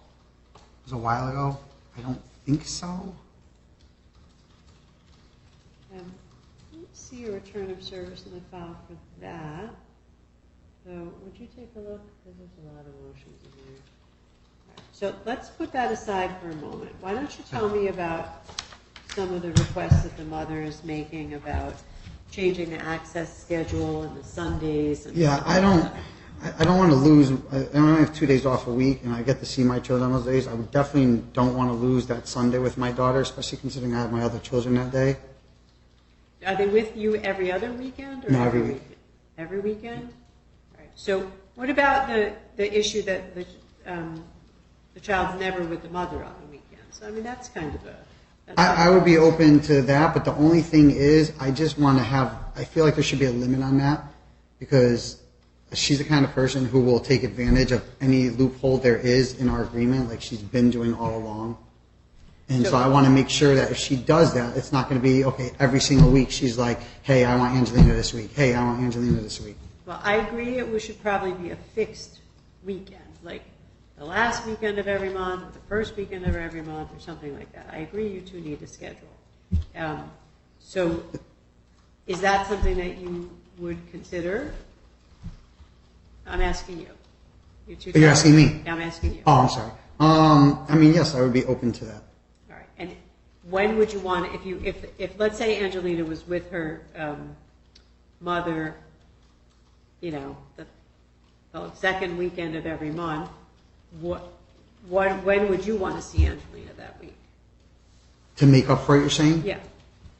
Whatever days would work best. If we're saying the weekend, what would the weekend entail? You talking about Saturday, Sunday? You talking about just Sunday? I think the child would stay with the mother that weekend. Also, stay with the mother all weekend, Yeah, so I wouldn't see her all week. So she could, have once a month. So then I would drop off on Monday, and I wouldn't get to see her again till probably the following Monday then? Weeks, right. So that's what I'm saying. Like, if you were going to have the child not during those weeks, but not on a weekend. It's almost similar to our old schedule, which was like the 2-2-3 plan. Okay, well, I mean, if we do that, yeah, that'd be fine. But then, like, maybe it would be the next weekend I would have her, whatever. If I'm losing 2-3 days, so it would be that Wednesday, Thursday, Friday, Saturday, Sunday. Oh, okay, I see. You know what I mean? Yeah. So this way, the following weekend, this way, it's kind of like a week on, week off type thing almost, but with a 5-day thing on it. So you would want the weekdays before your weekend. That would make sense to you. Okay. Yes. The only challenging thing with that now is she removed her from daycare as of Monday because she didn't like that the daycare teacher wouldn't make me bring in extra things for her. So now we don't have a daycare for our daughter. This is the first I'm hearing of the one from Bethany. I had no idea about that until she brought it up today in court. Well, I think if the child was with you during those weekdays, Yep. considering how far away you live, Yep. and the daycare she's using, that you would be responsible for your own. You make whatever arrangements you think are right, because it'd only be once a month. Also, remember, it'd be like 2 days once a month. So I don't know. You might take those days off. The child might be with your grandmother, your mother, whatever. Yeah, it's just hard for me to take days off because I owe a lot of child support I'm trying to catch up on. And it's just hard for me because without me working, I don't make money. Right. You know, I have If to I stay. were going to order that, I would say you would make your own daycare arrangements, Okay. and you wouldn't be obligated to use the daycare back in Bethany because I think the commute's too far for the child to do. Yeah, well, I mean, either way, we have to figure out a daycare situation because our drop-off is always at the daycare now. So, like, that's the way we made our last schedule. So now I don't know what the drop-off is. Well, we have it set. What would you want it to be? We did a backup where it was her mother's house. Somewhere in the middle would be ideal. Like, I don't want to have to go. And this is my big issue about bringing her to church Sunday because I brought her to every special event that she said I wasn't bringing her. Like the Greek Easter, the Passover, the name day, all those special events, I made sure I brought her to church on time. She's never there at church. It's always just her mother there. She doesn't go to church. She says she does. She doesn't. I can have her mother verify that if you need me to. There's no interrupting. And, like, that's the big thing is it's an hour away. Gas is... We're going to get back to that. But Okay. let me just, for my sake, one thing at a time. Of course. If the child was with you those couple days, like, so let's say the child's with the mother every second weekend of the month. Okay. And that weekend of the month, then the following week, you'd have the child, you pick the child up Wednesday, she'd stay with you through Monday. Okay. Right?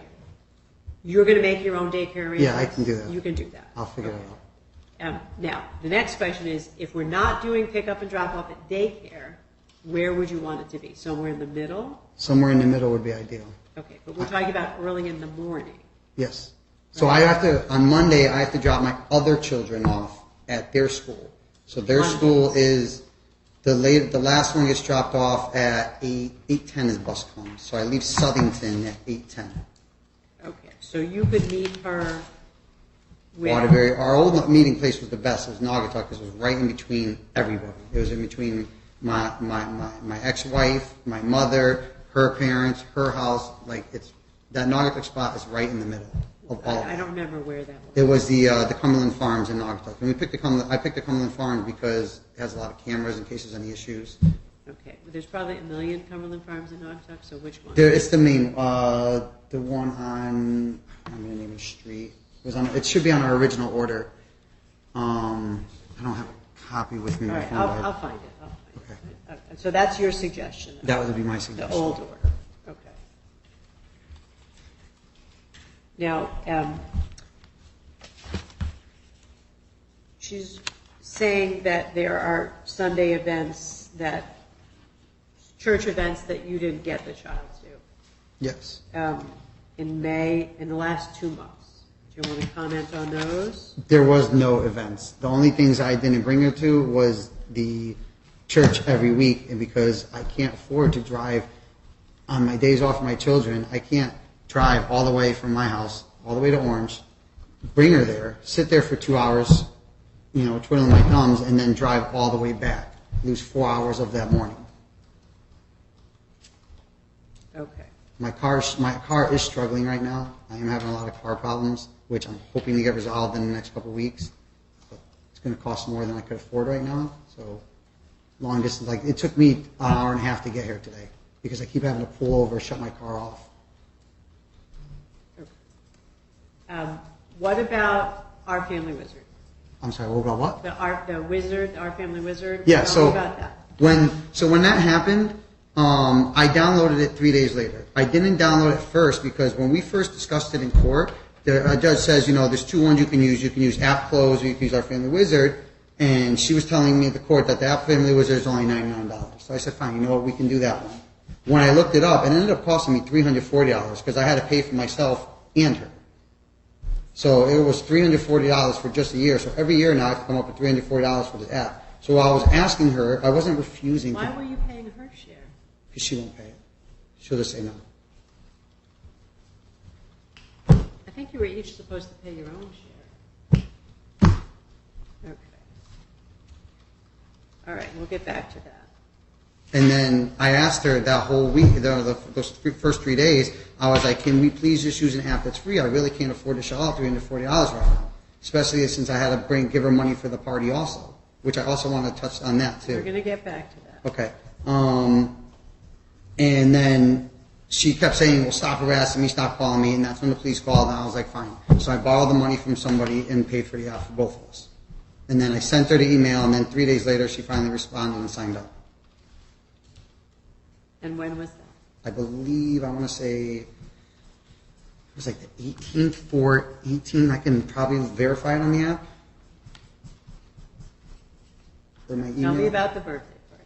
Okay, so the birthday party, we were talking about the birthday party.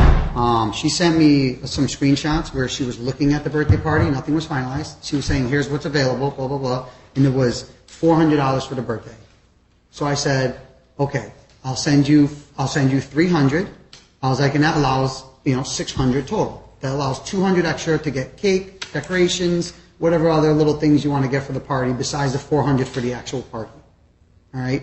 So during that time, she's like, well, I want more money. You need to send me 400. And I was like, well, I can't afford that right now. I feel like 300 is a fair amount. That gives you 400 for the party because that's what she was showing me the bill was. It was like $401. And then I was like, that gives almost $200 more where you can get all the other stuff. And then, so she spent the whole month of May telling me the party was canceled. I actually have copies of emails or from the app, if you'd like to see them. I made copies for her and copies for you. Okay. Of her saying I canceled it. Don't read to me from those yet. Let's Okay. just, She told me the whole month the party was canceled. Those are emails from her These to are you? from the app, Okay. communications from the app. All right. So you want me to look at them? I do. You got to give Mom copies, and then I'll look at them. I do. I have a copy for both of you. Okay. All right. So, ma'am, are those what he says they are? Are they communications between the two of you over our family wizard? They are partial communications that don't have the complete, they don't have the full Okay.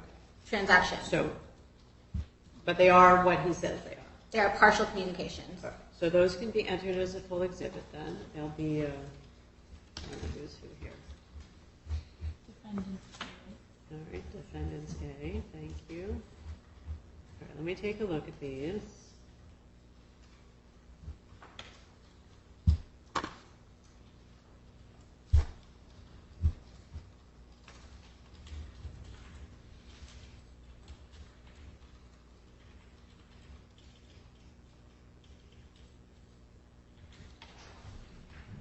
There's a lot of messages here. Which page is? They're different. So if you look at the first one on page 1, the first paragraph is her saying I canceled it. And that was May 3rd. And on the second page, Yeah. if you look towards the bottom, we're on April 30th. She says again, party is off. Okay. Again on May 2nd, she said, I will do my own party since you aren't paying more for this one. That was May 2nd. Okay. And then the other one is her saying, I'm not doing it with you because you're being rude and disrespectful. I don't need to be around you. Please leave me alone and stop harassing me. And I was explaining to her that, the party cost this much. I sent you an extra $200. And this is her still just denying it, saying that we weren't having a party together. And then throughout the month, I kept asking, what day is the party? What time is the party? Are we doing a party together? We're supposed to do a party together. And she just wouldn't respond to those messages until the day before I got a mail. Now, this is after I already planned my own party with my own family and everybody because I have to have a party for my daughter. I'm not going to not have one because she's not going to have one. So then I planned my own party. So the day before, she decides to tell me, make sure Angelina's in her dress for tomorrow. And I'm like, for what? For her party. I'm like, well, I never did that. So nobody in my family got any invitations or anything for this party. No one in my family was at the party except for my brother, who she called the morning of the party to tell him that she was having a party for Angelina. Are there more communications between the two of you after May 3rd about the party? There's me asking about it, and then not until the day before. I don't have any printed. I can have them. I can get them printed for you if you'd like to see them. Okay. All right. I mean, everything she does, it just hurts Angelina. So like when we were talking about the phone calls before, that's a big issue with us. So Angelina is 3. So when she calls for her to talk to her on my phone and I call to talk to her phone, she's always just like, I don't want to talk to her. Or she'll say the same thing, I don't want to talk to him. Right? And then if you give her the phone, she'll just hang up. So what happened is when I call Theo, or I call Angelina on Theo's phone, she'll give Angelina the phone, Angelina just hangs it up because she hits the button. She hits the button. So when she calls me, I'll actually hold the phone so Angelina can't hang it up. And I encourage Angelina to talk to her. I would love to hear the recording she has of these calls because you would see the difference between when I call her and she calls me. That I encourage Angelina to talk to her. I try so hard. I make her talk to her. I chase her around. She's like, no, I don't want to talk to her. I don't want to talk to her. Not only that, I have to call at 7 on the dot, according to Theo. If I call 1 minute later, she won't answer. And I even have emails from that same app of her saying that, she's sleeping, she wakes up at 5, call time is 7 p.m., not 7:05, not 7:12. Next time, be prompt at 7 p.m. sharp like the court order says, if you want to say goodnight. Like, this is what I have to deal with, telling me that I can't call before, I can't call a minute after, it has to be exactly at 7 o'clock. So if I don't get to my phone at 7 on the dot, I don't get to talk to her that day. She can call anytime around that time. She's called at quarter of. She's called at quarter of 20 after, and I'll always answer for her because I want Angelina to be able to talk to her because I know that's what's best for her.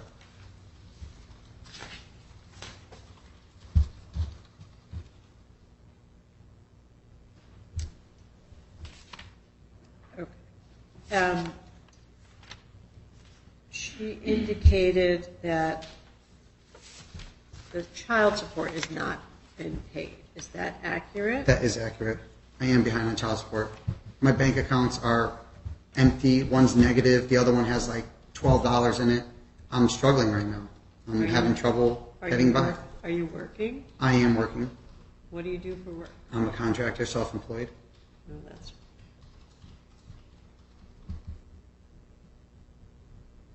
I'd be happy to show all my bank records. Like when it comes to that discovery, I have no problems bringing them all up. Because you will see that I'm not making the income that she's claiming I'm making. And like she says that she's struggling paying child support. She went on vacation last week out of the country. How does somebody struggling paying, getting by, able to go on vacation? Well, what is going on with your child support? Is none of it getting paid? Well, I just paid $2,100 of it the other day, or was that 2 weeks ago because I had to because I was getting incarcerated. So now I'm down to like $0. And now I'm trying to make a payment this week, and obviously every other subsequent week I'm trying my best. It's just hard. I got a lot of bills, and gas is through the roof, and like gas and groceries alone cost me, $500-600 a week. Like I still have to feed my children 3 days a week. Like even though, she has primary residency of Angelina, I still have her 3 days a week. I still have to give her dinner 3 nights a week, breakfast 3 days a week. That matters. She only has her one more day than I have her.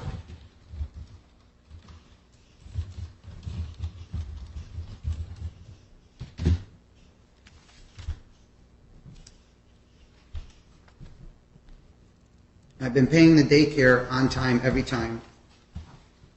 And I also have a letter from the daycare. What's the daycare order? I don't understand the question. What are you required to pay? I believe 50-50 we agreed on. Oh, okay. See, when we agreed to all our agreements, we didn't do it through like you guys, when I say you guys, the court, deciding what we pay. We kind of came to our own agreement. I was making more money back then. I had a different job. So I agreed to pay half the daycare. I agreed to the $120 a week. Like all that I need to reassess now because a lot of circumstances have changed in our lives. Okay, well, if you two are both using the same daycare and both responsible for the payments, then ma'am, I don't think you can choose the daycare without his input.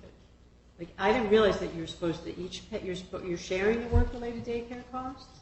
Your Honor, may I speak, please? Okay, no, I'm not interrupting him to get your side of the story. I want to understand, is he supposed to pay half the daycare? He is court ordered to pay 50% of the daycare costs. Your work-related child care? For any work-related or any child care costs for my child, yes. Okay, but so then you two do have to kind of cooperate on which provider you're using because it can't be like a crazy expensive person that you each have to pay half for.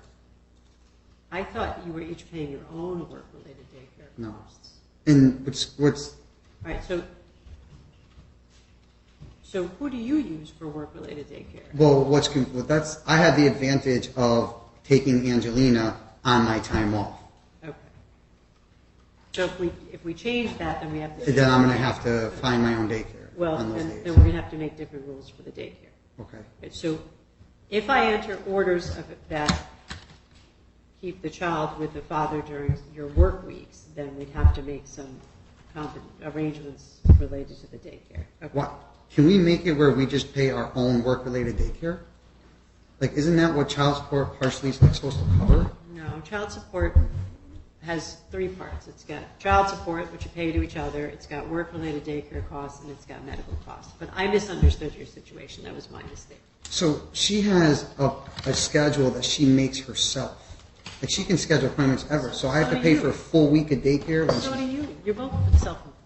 Yeah, but I'm a contractor where I can only work like 9 to 5 type hours for people's houses. I can't choose to go to someone's house and work at 9 o'clock at night. She can go she can do her work anywhere from her house. You can't do your work early in the morning and on the weekends? I can do it early in the morning, yes. You can't do your work on the weekends? Well, then I'll have to lose time with my other children. Okay.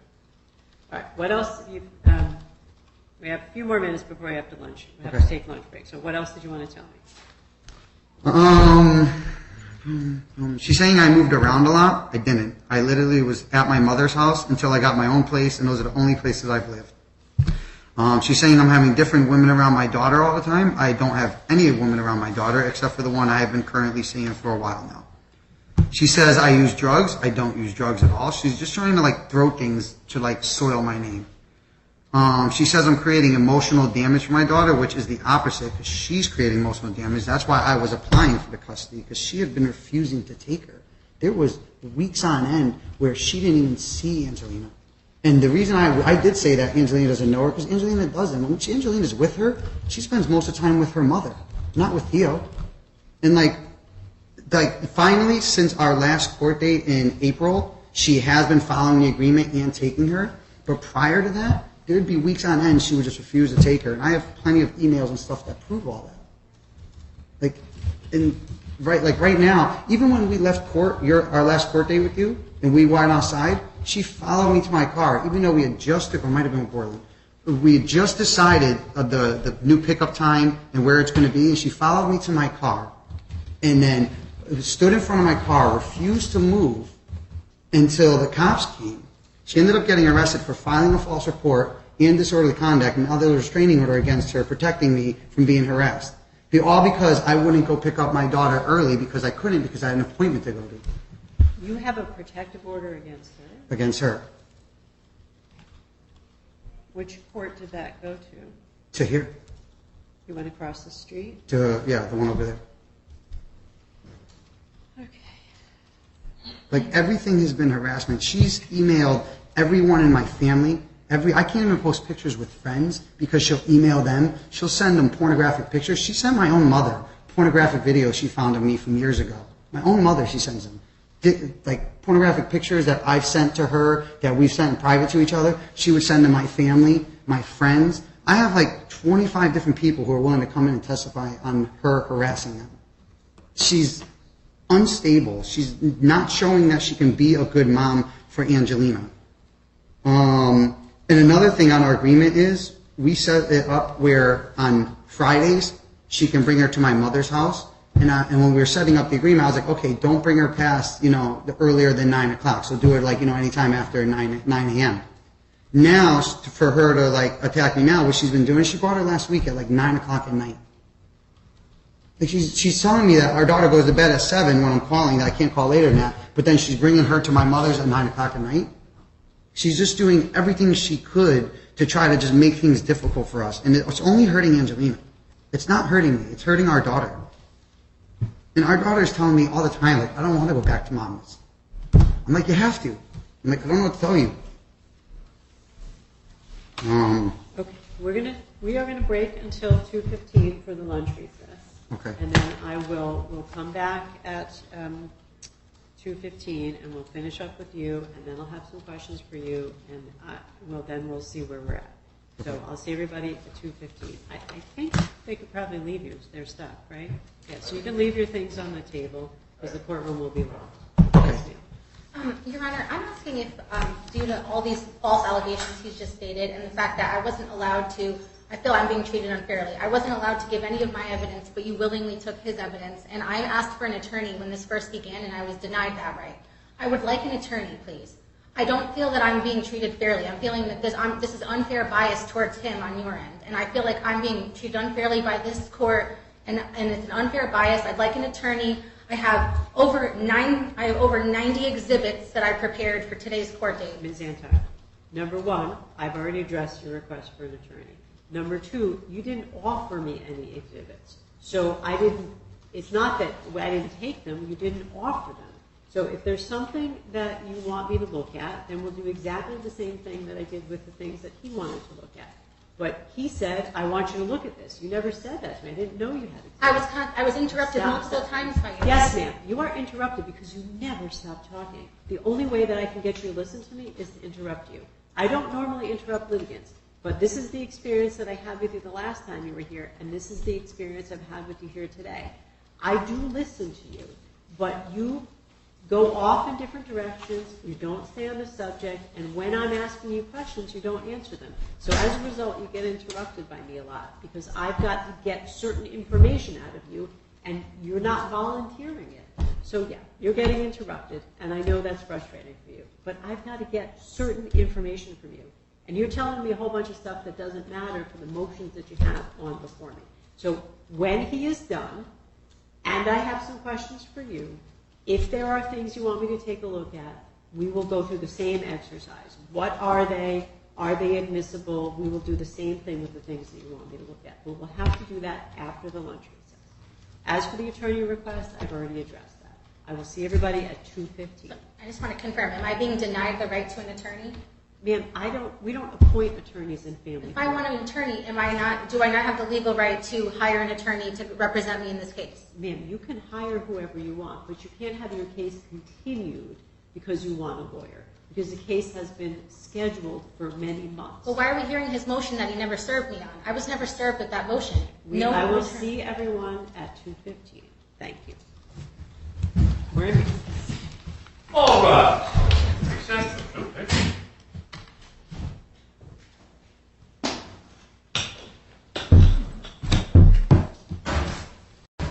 Back in session. Thank you, Dr. Antar. Good afternoon, ladies and gentlemen. Please have a seat. Parties are present on the Antar and Lodice matter. We're back from lunch. And when we broke, we were in the direct testimony of Mr. Lodice. So, sir, was there more you wanted to tell me? I think when we broke, you were talking about the pickup and drop off time, sometimes being at your mother's and sometimes being late. That's the last thing I had. Yeah, so one of the things that I would like to adjust, if we do get to the point of adjusting our arrangement and the pickup and drop-offs, is a better window of time for the Friday drop-off. She's going to be dropping off to my mother, especially since I have to pick her up from my mother's, and I can't go there at 9 o'clock at night to go pick her up. I mean, it's awful. What time is it now? It's any time after 9 a.m. We didn't, because I just didn't want to bring in her at 7 in the morning, so my mother could at least get ready for the morning.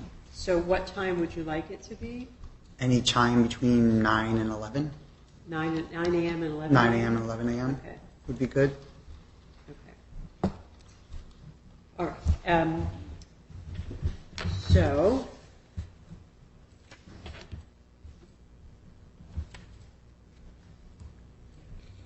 Kind of lost track of what we were, well, what we discussed. I'm looking at my notes, and then if there's, I think you told me things that you wanted to change. You gave me some options if I granted the mother's request about Sundays, or in part or in full. I also wanted to bring up that there's a Greek Orthodox church near my house that if she wanted her to go to Mass, I can bring her to that Greek Orthodox church right near my house. Is that a religion that you participate No, that's her same religion. Okay. It's just the one closer to me. So this way I wouldn't have to drive an hour to her and then an hour back. It's in walking distance of my house. I also wanted to hand in this paper. This is a certified letter from the director of the daycare, because Theo did mention that I was bringing her late all the time. But I have a letter here saying that the 9 a.m. cutoff was the cutoff time, and then I was only late one time, and it was due to car trouble, which I did call. And also that I have been nothing but respectful and caring, engaging with my daughter, and that all my bill was paid on time and always. I have that letter. I'd like that. All right. Is that something that you've seen, Ms. Antar? No. All right. Do you want to look at that? Yes.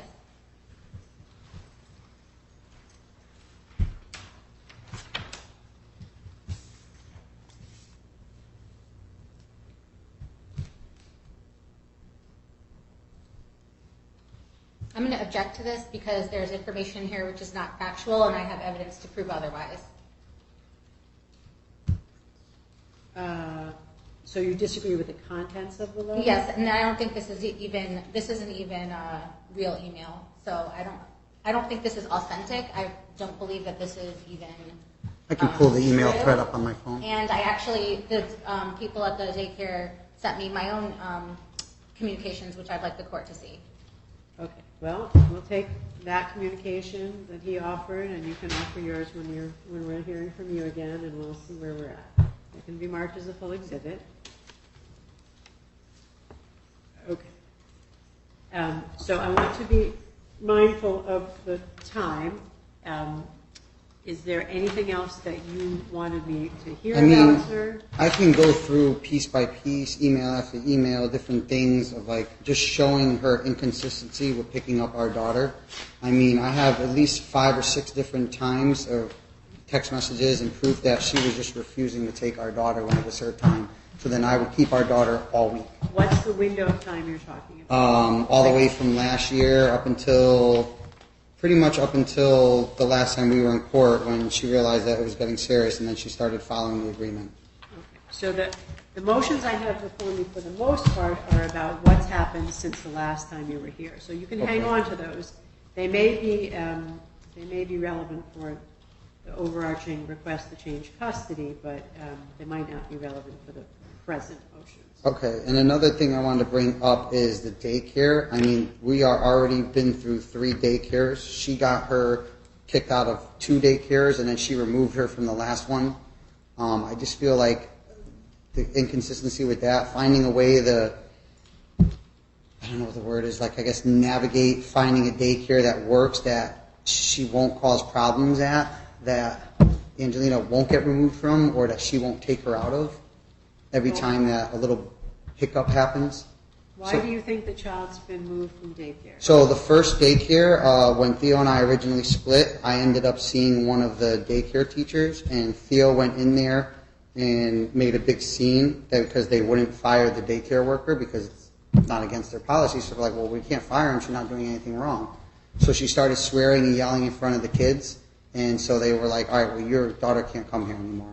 And then after that, she actually filed a report of abuse and neglect on the daycare director and the daycare teacher that I was seeing because she just wasn't happy with the results she was getting. On the second daycare, which was the private home daycare, Theo says that she was removed because of that it was a vaccine issue, but that wasn't the issue. The actual issue was that Theo kept showing up late and not on time, past the time that she's allowed. And then so the teacher had to drop her. She also didn't tell me that she dropped her, and I didn't find out about it until 5 weeks later after sending her 5 weeks of daycare money for that daycare. And then this daycare, the teacher told me that the reason Theo pulled our children, my daughter and also her own daughter out, is because on Tuesday they do what's called like water play. And then Theo's like, well, you need to tell the dad to bring the water clothes. But she's like, well, Tuesday's your day, so can you just bring in the water clothes? She's like, no, you need to tell her I'm taking my kids out. And so she ended up taking our kids out of, my daughter and her daughter out of that. And that was the last daycare. It's just, everything she does is just like a malicious attack at me, and it just ends up hurting Angelina. And I don't know how to stop it. I mean, I get she's filed for 3 restraining orders on me, 2 you guys dismissed, 1 she didn't even show up for court for. She's called the cops on me. I mean, I have, I think, 25 different police reports from 4 different police stations of her calling the cops, just trying to get me in trouble, throw something at me. She'll just do anything she could when things are not working out her way. And it's just, I just want to do what's best for our daughter. And I just feel like she doesn't want that. She wants everything to be from a retaliatory nature, and I don't. That's really all I got, I guess. Everything else is just, facts and evidence of all these things that she's been doing. It's, 40, 50 emails and text messages that I'm not going to bore you with, but, I mean, if you need to see them, I can show you them. But. Okay, well, do you both want me, are there certain things that you both want me to look at? Like you both want me to look at the Family Wizard messages?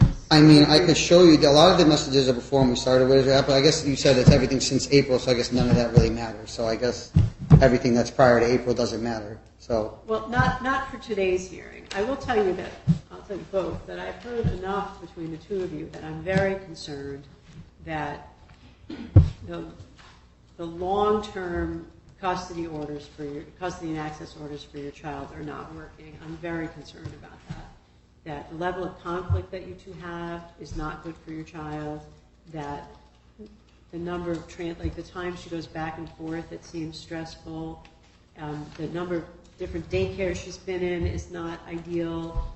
I don't think the schedule is there's a lot of things here that are just not good for you, either one of you, for both of you or your child.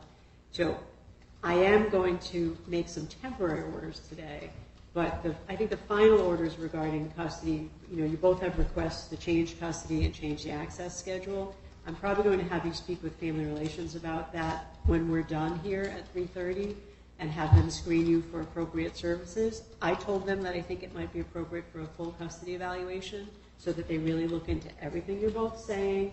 They really look into all the claims you're both making, both of your backgrounds and histories, what's been going on with the daycares, what's been going on with the doctors and the police and DCF, and really give some recommendations to the judge who makes the custody decisions.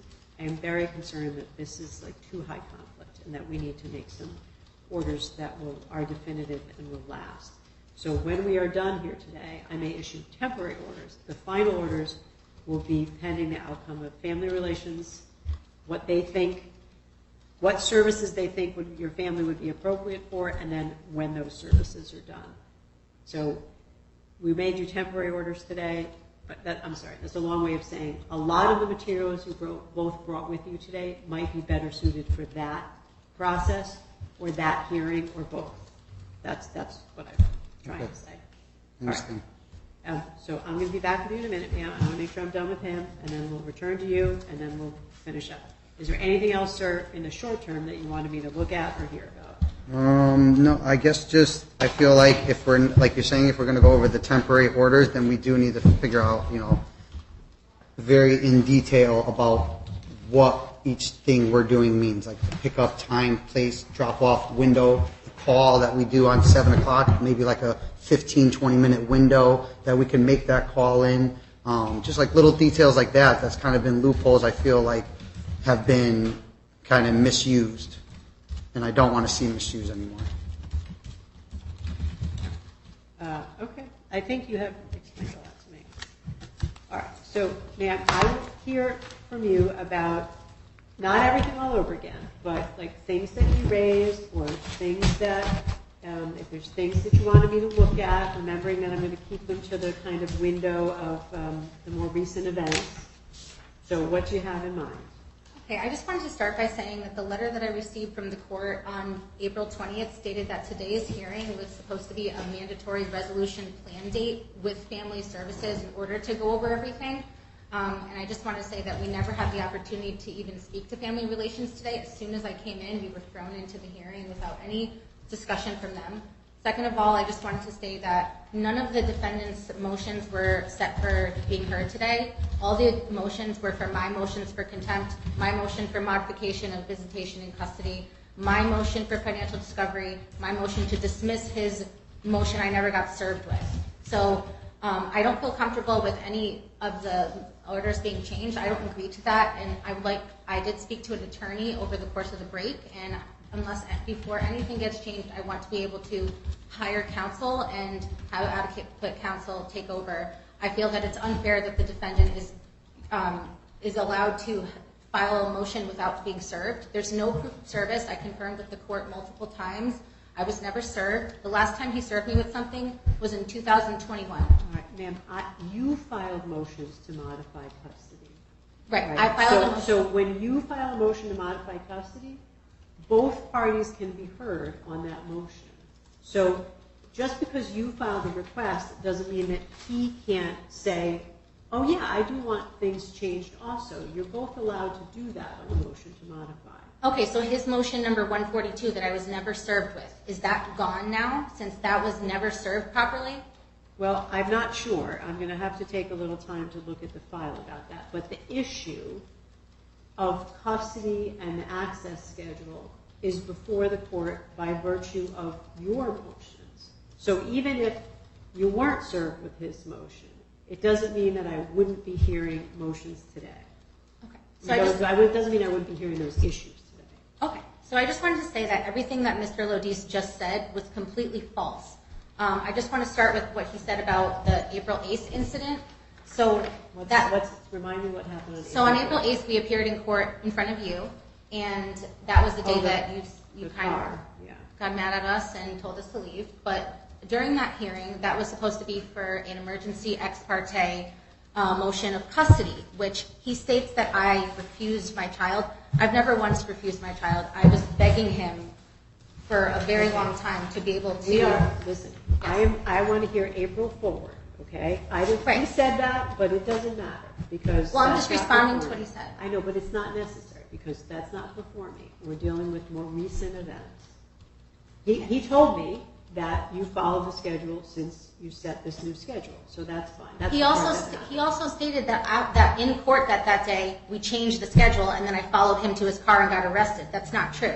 On that day, nothing was changed in the schedule. You told us that we would have to wait until April 12th, which was the following Tuesday, in order to discuss any of that. I said, please, can we please change this, because it's saying that we have to meet at Cumberland Farms in Naugatuck at 5:30 on Fridays. This is causing problems. If I explained to him that he hadn't been for 6 to 7 months prior to that April hearing of April 8th, from September to April, he was bringing the child every Monday to my mother's in Woodbridge, and he was picking her up every Friday from my mother's in Woodbridge. There was no conflict because we didn't have to see each other during the pickup drop-off.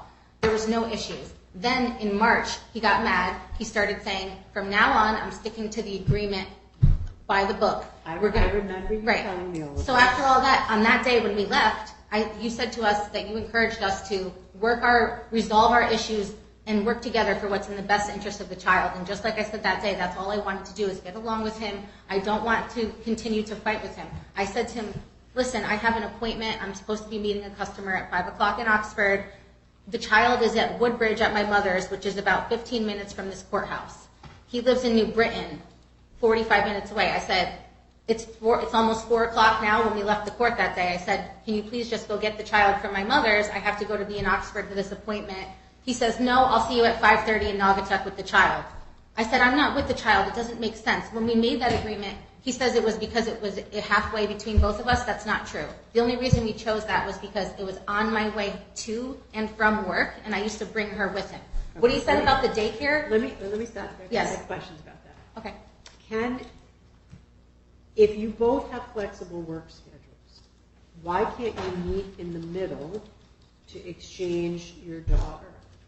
Because I don't have a flexible work schedule. He owns a successful construction company, and he has full control over his schedule. I don't. I thought you worked for yourself. I do work for myself, but I don't have full control over my schedule. All right, explain to me the work situation. So right now I have like a publishing company, and I sell newspaper ads and things like that. So sometimes when the paper comes out, I have to drop off the papers that are extra. I have to make appointments with clients, things like that. It's also, if I'm meeting with somebody at a place of business, I have to go during business hours. I can't just do it on.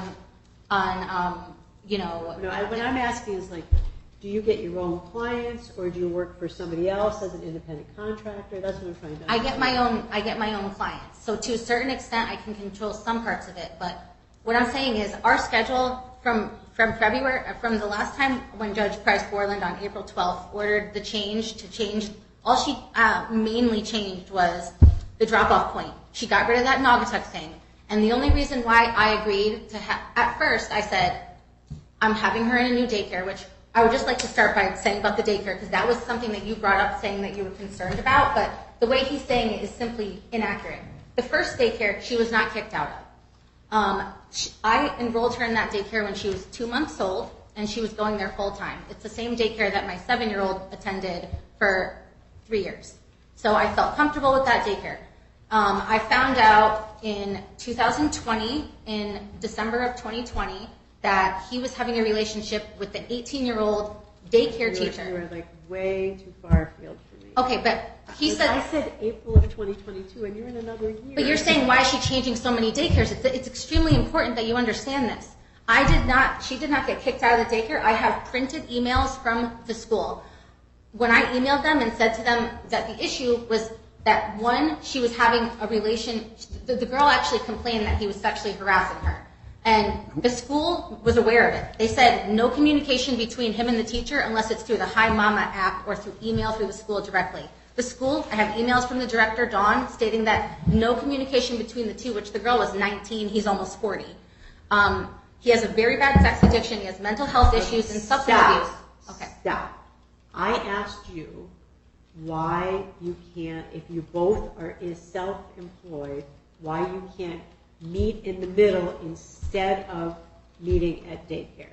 Answer that question.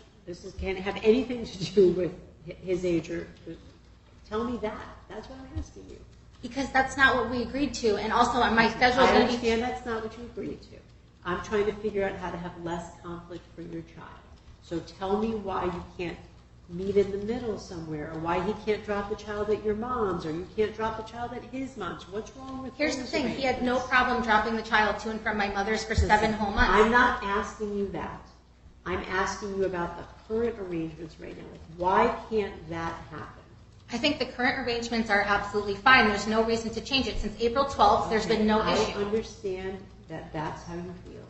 I'm asking you, why can't it be the other way? If your schedules are flexible, why can't you drop the child at your mom's? Why can't you drop the child at his mom's? What's wrong with those arrangements?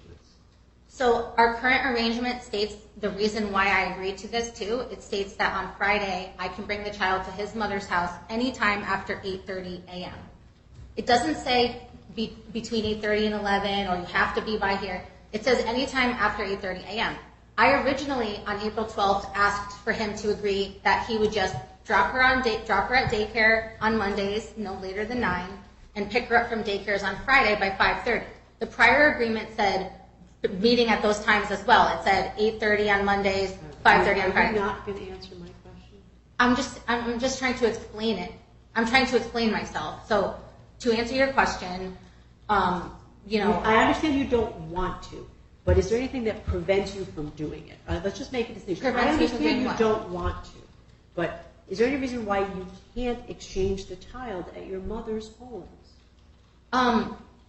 Well, currently, that is what we are doing. So I don't understand why you're asking that question. Well, no, he's dropping the child off at daycare on Mondays, right? Which we don't Just have anymore. on Monday. We do have daycare. I told him in the app the daycare is called Bunny Village in Bethany. She's registered. She's going to be going there regularly full time. Right, so let me ask you this. He has said that he'd like to make a window for when you drop the child off at his mom's house so that his mom has some predictability. So he's proposed sometime between 9 in the morning and 11 in the morning. Does that work for you? It absolutely does not work for me. And the only reason I agreed to bring to his mom's in the first place was because there was no window. Originally, I said I want him to get her from daycare. And he said he can't because he might have to work past 5:30. But he testified that he gets out at 5 every week. So what would be an appropriate window for you? I would say maybe between 9 and 6. And also to answer what you The said. whole work day? Well, the thing is, if I have to go all the way and drive 40 minutes to Waterbury to drop her off, that's a huge inconvenience for me. Okay, So let me just point out to you that you want him to drop the child off at daycare exactly at 9, but you want an 8-hour window when you drive the child off? the only reason why I said exactly at 9 was because that particular school had a policy which stated that the children had to be there no later than 9, and if they're not, they're denied access for the day. So when I was making that request in court, this was before she started her first day there. Then when we started, they said, okay, 5 minutes is okay. And then I found out that she made an arrangement with him that he can bring her within 30 minutes late. So then when he didn't bring her until 10 o'clock yesterday, and we had to call the police to find out where he was because he wasn't responding in the app, it was concerning to me. The new daycare actually stated that there is no cutoff time. So they said, you're not limited to bring them by 9, you can bring them anytime. And on Fridays, they close at 6. So if he was to go back to what it was before, where he was picking her up on Friday, instead of me dropping her off to his mother, I'm suggesting he can do drop-off and pick-up at the daycare. Then we don't have to see each other. I'm not going to make one side do all the driving because I don't think that's fair. And I think it's fair that his mother have a window when she can expect you to be there. So I'm asking you what a reasonable window is for you. 8 hours is not really reasonable. Well, he stated to me that she's home all day, she's retired, and she has her other grandson, so that any time is fine. And he said there's no pressure. And so for me, with the sporadic way that sometimes I might have appointments, so if, let's say I don't have any appointments on Friday, I don't want to have to rush to go there. If she's going to be home all day, I think it's reasonable. Anything after 5, 6 o'clock I can understand is a little late. And the reason why I was there 9 o'clock was because we didn't go out of the country like he stated. We actually went on a trip to Florida, which I paid for after saving 3 years worth of credit card points. And I had a flight which was scheduled to land in Hartford at 6 p.m. And I scheduled that flight intentionally so that she could get to his mother's house at a reasonable time. However, this flight was delayed by almost 3 hours in Orlando. So I had no control over that. We were 3 hours delayed. We didn't get back to Hartford until almost 8:30. I rushed to get her as early as I possibly could at that time because, again, I would have liked to have kept her longer, maybe Friday, Saturday. However, because the way that our agreement is now, there's no leeway. And I disagreed with what you were saying before about making a set weekend every month. That's not what I'm asking for. I'm just saying if there's a special occasion or something that both of us should be able to give the other person, like just if he wants to take time off on a weekend, if he has a special thing to do, he could say to me, hey, I have an event. But you guys can do that now. You Right, don't need but a he court. won't he won't talk to me unless it's court order. Listen, I am not going to put you two in a position when you leave my courtroom today where you have to agree on more things, because you haven't agreed on anything in front of me the whole time you're here. So if your request to have the child sometimes on the weekends is a totally reasonable one, that's totally reasonable. Every parent would want some weekend time with their child. But I think we have to fix the schedule, because there's no way that you guys are going to work it out. You can't work anything out. You couldn't work your child's birthday party out. So that's why I'm asking you these questions, because I would like to grant some of your requests, but I'd like your input. So that's why I'm asking you about the window of time to drop off at grandma's, which I don't think you've answered, but okay. And that's why I'm asking you about weekends, because you should have some weekend time with your child. But you two need a fixed schedule so that you're not negotiating.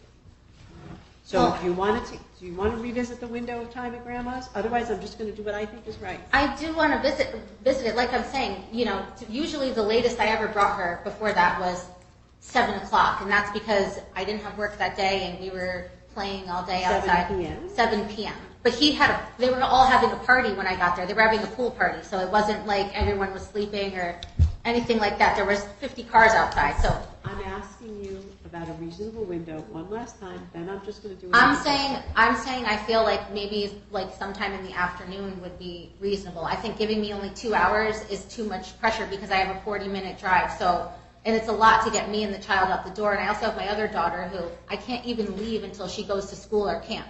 So if you're saying I have to be there by a certain time and I have to drop her in camp or school. That's what I'm asking you. What time do you drop the other child off? It depends. She's in a couple different camps this summer, and then usually she goes to school when it's during the year. So right now she's going to be in camps where it's like in Milford, and it's starting at 8:30. So by the time I get from Milford to Waterbury, if the cutoff is 11, it's like it's cutting it close. So I would say to make it sometime in the afternoon. I would say 3 o'clock maybe. I think that's. Work on Friday?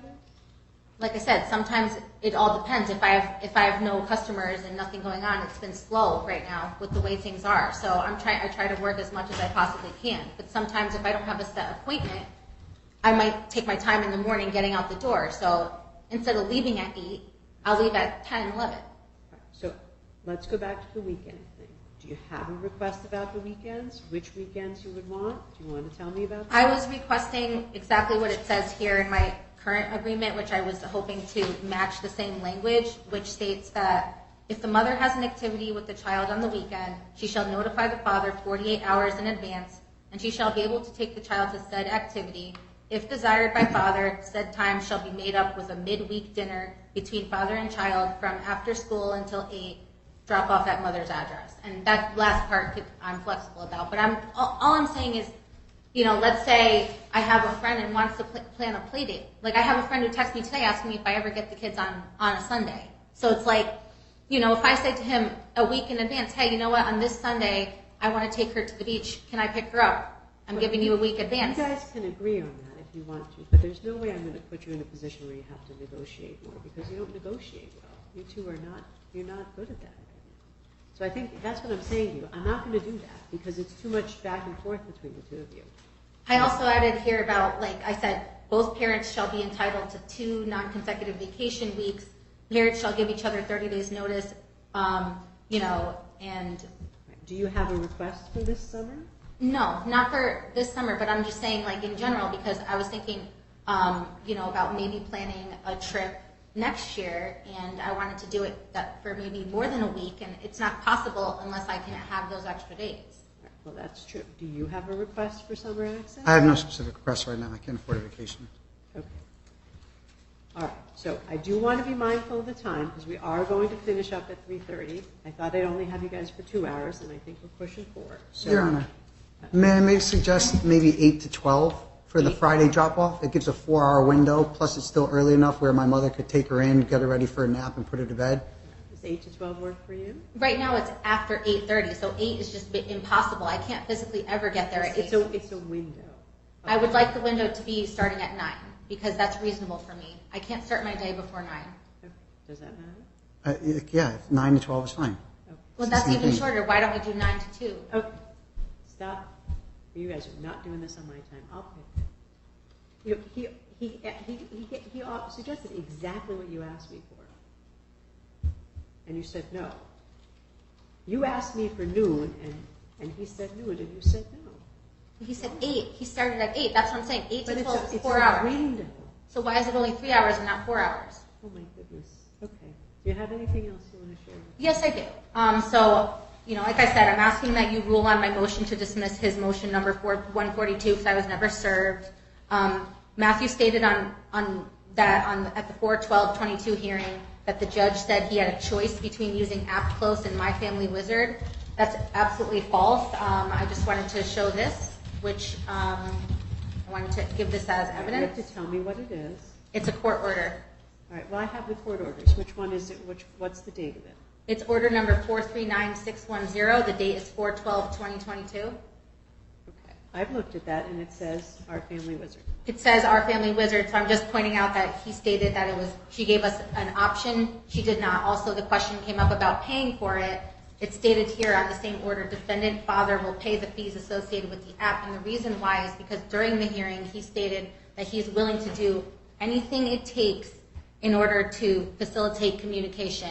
And he said he would pay the full amount no matter what it is because he said he was willing to go the extra mile so we could communicate with each other. And since that day of 4/12, there have been no issues with the drop-off pickup since we changed the location. And the communication, since he did download the app, it's been going through with the app. The only issue I'm having is, like I said, him intentionally ignoring the messages. So I was asking if they could order the same thing that it says on my other agreement, which Just tell the other judge. so on the other one, it just says all communication shall be through the app. Communication shall be responded to within 40 hours of receipt. And since he clearly looks at the ones he wants to, I think that that's concerning to me because how does he know what is in the message? What if it's important? And it's always regarding the child. So I believe that it should be returned on both ends within 48 hours. I think that's a reasonable request. In addition, he stated that about the visitation, he said we changed our visitation schedule and that I subsequently followed him and got arrested. That's false. When we appeared on the hearing, I begged to change the visitation schedule that day, and it was told it would have to be heard on 4/12, and that the 4/8 hearing was solely for the ex parte. Can I ask you a question about that? Yes. Did you get arrested that day? Not that day. And actually, the only reason I got arrested was because he wrote a statement against me, which was full of lies. And actually, I never pled guilty to that. The charges are being dismissed on July 27th. I already completed all the requirements and that the court told me to do, and no charges are going to be filed. It's all getting dismissed because I should have never been arrested in the first place. And he, on the other hand, has multiple convictions on his record, including reckless endangerment. Was there a protective order between the two of you? There is. Yes, there is. What are the terms of the protective order? It's a limited. It's the lowest it can be. And that's also being dropped on the 27th, as well as the charges being dismissed. Right, and Your Honor, I have a copy of that police report if you'd like to see it. you can hang on to that. How will your schedule change in August? Are you starting school in August? Yes. Okay, and how will your schedule change? I won't be getting my schedule until July, so I don't even know how much my schedule is going to change. And also, I'm not going to be able to work as much because of that, so I might have to pick up another job or do what I have to do to work around it. So I'm waiting to get that schedule. Are you going to school in person or online? It's all in person. Okay, and where are you going to be commuting to? Hartford. Right, but you're going to continue to live where you are now in Orange? Yes. She's going to be going to Hartford? That's what she said. That's like driving by where I live. Yes, I think that's probably true. Okay. So when you get your schedule, is this access schedule going to need to change? I don't think so because you know I'm going to be taking classes at night. The only thing that might change is my work schedule. If I have to start doing something else or change things with my work, that's the only thing that would change. But as far as the access, I believe that it shouldn't because if he's bringing her to daycare on Mondays and I'm bringing her his mom's on Fridays, there's really that won't affect it. All right, so this is what I was asking. You expect to be taking classes in the evening? Yes. Okay. So when do you expect those classes would start and end? I would say they would start sometime around 6 o'clock and sometime around 9:30, 10 o'clock. Okay. So who's going to watch the child while you are in this class? I'll have to have babysitter watching her. So the orders about daycare cover work. You understand they don't cover school? I was not aware of that, no. So the child support guidelines apply to work-related childcare. They don't apply to school-related childcare. So that's why I raise it, because I don't want you to think that when you make your arrangements, that is going to be something that you will have to pay yourself. The child support guidelines don't include school-related daycare. That's fine, but I just wanted to also clarify that there's been several instances where I have paid babysitter for work-related things after the hours of the daycare, and I've told him about it, and he states that he's not going to pay it because he says, I have to only work during the hours of daycare, and that's it. And he tries to tell me, you can't work outside of those hours when, like I said, it's not so cut and dry like him. And also, he said he works 7 to 5, Monday through Friday, but he drops her off at the daycare by 9, 9:30, 10 o'clock. So how is he working at 7? Monday I don't. Please don't interrupt. You know, he said before it was Monday through Friday, and he also stated that he makes... What about your work schedule? So are you working the entire time that the child is in daycare? Yes. But your schedule is flexible. To a certain extent, it's not extremely flexible. It's flexible to some extent, whereas if there's an emergency or something, I can drop everything and go. I don't need to ask my employer for permission, or if I need to take a day off, a sick day, I can just do whatever I want. But as far as making money and actually being able to work and bring in income, I need to put in hours to do that. Well, what about Fridays? So again, every day is unpredictable. It's very sporadic, and so I try to schedule things on my schedule, my calendar, and every week's different. But I give myself usually, between the hours that I'm usually working are anytime between 9 a.m. to 7, 8, sometimes 9. It all depends on the schedule. So it's not always like I'm working a set schedule, set hours. Okay. Let's. You told me that the Family Wizard emails that he gave me about the birthday party were not complete. Is there something else that you wanted me to see about that? Yes, and I also just wanted to... Don't change the subject, okay? Yes, okay. I got to stay on one thing at a time. All right. So stay with me on that. If there's emails you want me to look at, Yes. pull them out now, Okay. and we'll show them to him. Just one thing at a time for me. I can't bounce around like you can. I'm getting lost.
So can I show additional things related to that? Like, not just that specific one, because I have a lot of stuff that I would like to show.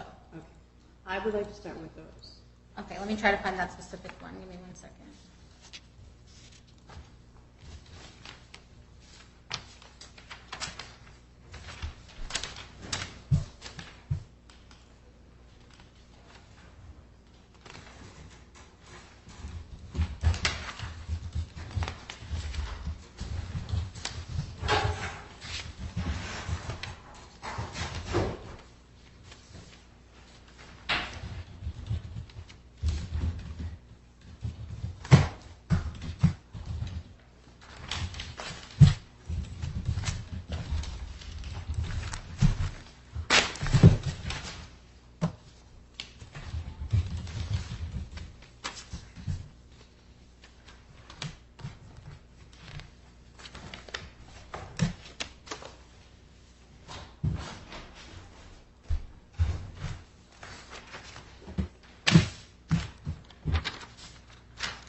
Any progress on those emails?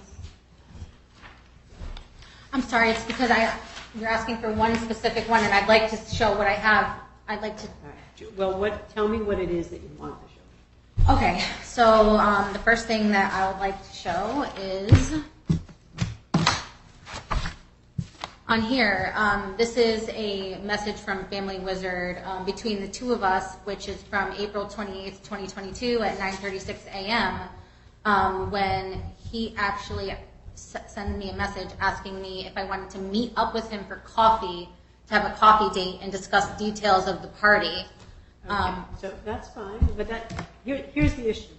You told me that you had to call the police because you refused to bring the child to a birthday party, and he gave me emails that said you told him you canceled the party. And I have the other email as well. All right, so that can be marked as an exhibit. The email asking for him to meet with you, that's fine. Okay. I don't have any objection to that, do you?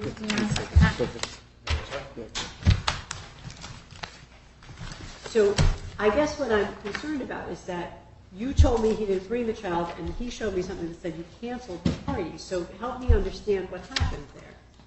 Right, so in the email that he said it was incomplete. I'm getting the one that is the... Well, what does the complete one say? So I can't show it on the app? You can't, well, no, I can't. You don't want me to keep your phone. Whatever we take into evidence, we have to keep. So you don't want me to keep your phone. But if you don't remember, you can tell me. I have it. Before we left, I wanted to show it, but then we had to come back. And Well, did you have communication after that? Yes. Saying the party's back on? we had a communication after that, and he said, I sent you the money. Please continue to plan it. And he conveniently didn't include that message in the one that he put in for evidence. And after that, did you have more communication with him about the party? Yes.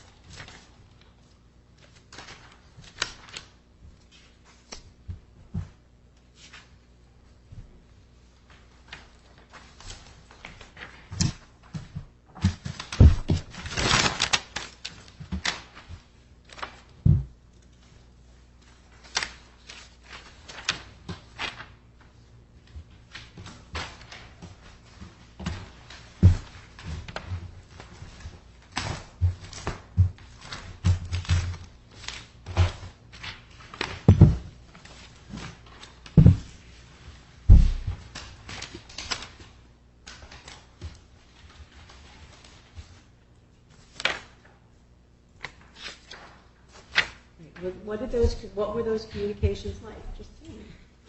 I just wish I would have a chance to speak and show everything in the order I have it. All right, ma'am, I'm listening to you, and I'm asking you what happened. He says you canceled the party. What happened after you sent the email saying the party was So canceled? when I had originally sent him all those emails, I sent him the booking information. I sent him the screenshots of all of the things. It even said what was included. It stated how many pizzas, all the details. What happened after you sent the cancellation? After I sent him that, I asked him if he would be able to give me more money. He said no. So then I asked him, I said, okay. And then after that, he said, please continue to plan it. I sent you the money. You said it's at this place. Please continue to plan it. So he acknowledged that he knew that it was going to be at that place. He stated that I never responded after that, which is not true. So after you sent him the email saying it's canceled, did you ever say anything back to him like, okay, I will, or yes, it's back on? No, because I already sent him all of the information. I sent him all the booking stuff, and he said multiple times, I know it's at Urban Air. I know it's between 10 and 12. Then he's saying to me, what date is the party? When it says on the court order, the date. So it's like he always does this where he doesn't read the court order. Just like he called the police 2 weeks ago, sent threatening messages to my mother and to me, saying he was going to have me arrested because I didn't bring the child. He said I didn't bring the child to his mother's by 8. But the agreement says anytime after 8:30. And so it's like he doesn't read the court order, then he messes. Please don't change the subject, because I can't jump around like this with you. Okay. So listen to me. You want me to hold him in contempt for not following court orders about this child's birthday party. And he showed me emails saying the party was canceled. That you said the party was canceled. So I can't hold him in contempt for not bringing the child to the party that you told him was canceled. So if you had communications after that said the party's uncanceled, please come, you got to tell me. Yes, on Thursday and Friday. And before the party? Before the party. And he was telling me, no, I'm not bringing her. I tried to file an ex parte because he was telling me on the Friday, 2 days before the party, no. But 3 weeks before that, you told him it was canceled. And so then there was no communication between that and the 2 days before the party? There was communication. May I look at my Family Wizard app? You can look at it, but I can't keep your phone.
So I have multiple communications up here showing clearly that we discussed over weeks and weeks and weeks the details of the party. Okay, but what I want to know is what happened after you told him it was canceled. Because I think, I read those messages, and I think a reasonable person would read the 3 times that you said the party is canceled to believe that you canceled. So like on this message where he said, I said to him, hold on, you got to tell Yeah. me what that is. it's from my family wizard, and I said, Hold on. Yes. What's the date? this date on here is April 30th. Okay, so that's before you canceled. He stated multiple, he showed evidence of multiple different dates. He showed an evidence of May. Show it to him. Show it to the Okay. father. Hold on, don't read from it, just show it to him. Is that what she says it is? Is it a family wizard message between the two of you? Can I object for relevance, considering it's before the time that she canceled? Okay, well, you can, but I'm probably going to look at it anyway, because she wants me to. I understand it's the, is it what she says it is? It is what she says it is, yes. What she says it is, excuse me. So, listen, it's admitted, it'll be a full exhibit, but if you want me to hold him in contempt, I think you got to show me how you told him that the party was back on after you told him it was canceled. He showed multiple different dates of me saying that if we can't agree on this, that I was just going to have my own party. And every single time he said, no, we already booked it. We already discussed this. We're doing what we discussed. Again, here's another one where he states he's bringing 7 children. It's from the same date, 4:30. Do you have any communications after you I do. told him it was canceled? Okay, that's what I want to say. Right here I said I'm going to have my own party. And then here I said to him, he said, I sent you the money. Set it up where you want. I said, are you letting me make all the decisions myself? Is that... Stop, don't Okay. read to me from that. It's not an evidence. I'd like to show him. Is it before, but that's still before. It's after one of the first times that he referenced me saying that I was going to cancel it. Okay, that's fine. If it is what she says it is, I'll look at it. Okay. No, this is before she said it was canceled. It says right at the bottom. She I'll put can them in administer it order, anyway. quick. It's fine. I will put them in order. So You take it off. the plaintiff's exhibit is in April, the defendant's exhibits are in May. Okay. I also have 6 more pages that span over 2 weeks of us again discussing the details of the party. Okay. Is it before? It's the same date of 4:30, where I did say on that date that I was going to cancel it, and then he said no, continue to book it on with these details. So that is after I said I was going to cancel it. Yes. Okay. Take a look at those. It's fine.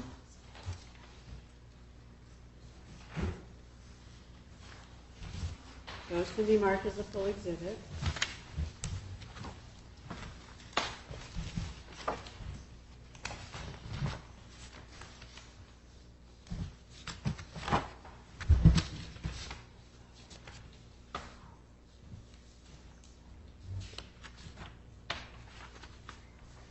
This is another one from May 2nd, where he's telling me to just spend $40 on the cake. I guess. Yeah, it's fine. I'd like to go back to this issue about the weekends, because I want to make sure before we stop at 3:30 that if you have an opinion about splitting up the weekends, that you share that with me. I am definitely not going to grant your request to make it sort of ad hoc. I don't think that's a good idea for you guys, but I do think it's reasonable that you get to spend some weekend time for your child with your child, and that the father see the child on different days of the week when you have the child on the weekend. So do you want to weigh in on that?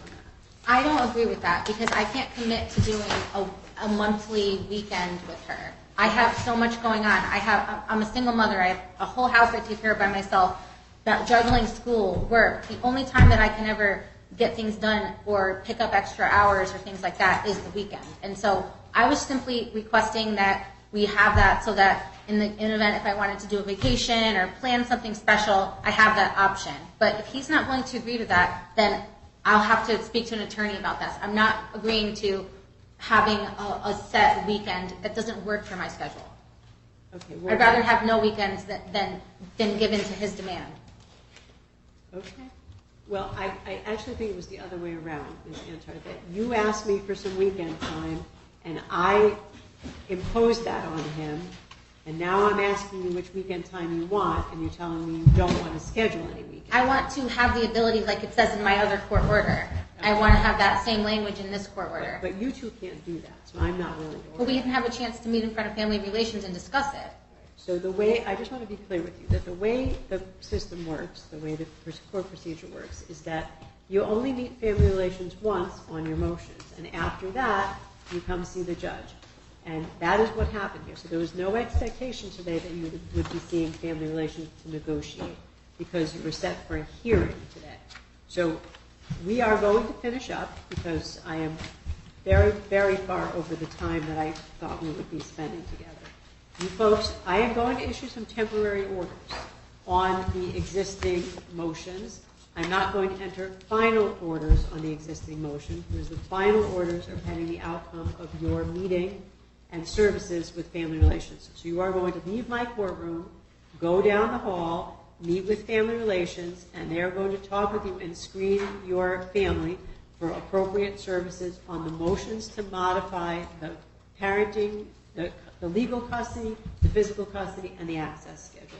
So final orders on those things will not be issued until after Family Relations does their work, and if you can't agree, after a hearing. So temporary orders will enter after today. Final orders are not going to enter until after Family Relations is done with their work, and after, if anybody wants it, a full hearing on those motions. Everybody understand that? Yes, ma'am. Procedurally, everybody understand that? Yeah? I understand, but I also thought that you said after the break that I would have a chance to speak and show my evidence, and I was only able to give the one thing that you said related on that one issue. I have other things. These were all my motions for contempt. I want to be able to be heard. I feel like there's an extreme unfair bias toward him. I feel like I'm being treated unfairly. He was allowed to talk. At several instances, he even interrupted you, and you didn't stop him. I just want to be able to show my evidence. I have so much evidence I prepared for this, and I'd like to be able to speak for a fair trial and say what I have to say and show the evidence to go into the court. Because everything he said on the record was false, and I have evidence here to prove it all. Okay, so Ms. Antar, we started this hearing with you testifying, and I appreciate that you got interrupted, but you mostly got interrupted with my questions about what you're trying to achieve here. I listened to you for almost 2 hours, and even in the last half an hour, which I devoted entirely to your rebuttal, you spent a lot of the time not answering my questions and not showing me the documents that you said you had. So I feel like we have really vetted these motions, and I can't imagine what else there is to raise here. Your Honor, may I please show my evidence here, like he had the opportunity to? Ma'am, I've been listening to you for hours, and I do think that you have made clear your position. I think I understand your position. I don't agree with all the assumptions embedded in your request, but I think I understand your positions pretty well. There's many things I haven't said, though, and I feel like I'm not being given a fair day in court. I want to be heard. I want to be able to show the evidence I prepared. He's making allegations against me that are extremely serious, and you're speaking about entering in orders on our behalf without us agreeing to it. I'd like to show, you said I'd have a chance to respond to what he said. May I at least do that? Ma'am, I have another case that I've pushed off until 3:30 so that I could talk to you folks for the last 90 minutes, and we have done that. But his allegations are not, the things that, he said a lot of things that don't matter. That you both have said a lot of things that don't matter. You have a lot of complaints against each other. You don't have to respond to every one. You have motions about the daycare. You have motions about the time change. You have motions about OFW. You have motions about the birthday. I think you have told me everything I need to know about those things. As for the access schedule and the changes, any changes I make today are not going to be permanent. They are going to be temporary. I'm not entering final orders on your request to change the custody, the legal custody, or the schedule. That is not going to happen until after you talk to families. So if you don't agree with what happened, if you don't agree with what Family Relations recommends, then at some point you'll have another hearing, another opportunity to tell probably this judge what you think the access schedule and the custody order should be. But in terms of the motions for contempt, we've been at this for hours, and I think you have told me everything relevant. Your Honor, I also was told that the motion for financial discovery was going to be heard. And I was also... You're right. We have not gotten to that. So why don't you tell me what it is that you want me to order him to produce for finances? And then you are going to see family relations. Probably this lady waiting for you right here. So in terms of the financial discovery, which I filed on March 30th, I'm asking for the last 3 years of tax returns, all personal and business bank accounts, credit card statements, Venmo records, Cash App records, Zelle records, Robinhood statements, Webull statements, TD Bank business checking account, People's Bank accounts, Wells Fargo accounts, and any and all other financial records, including business records for Whole House Remodeling LLC.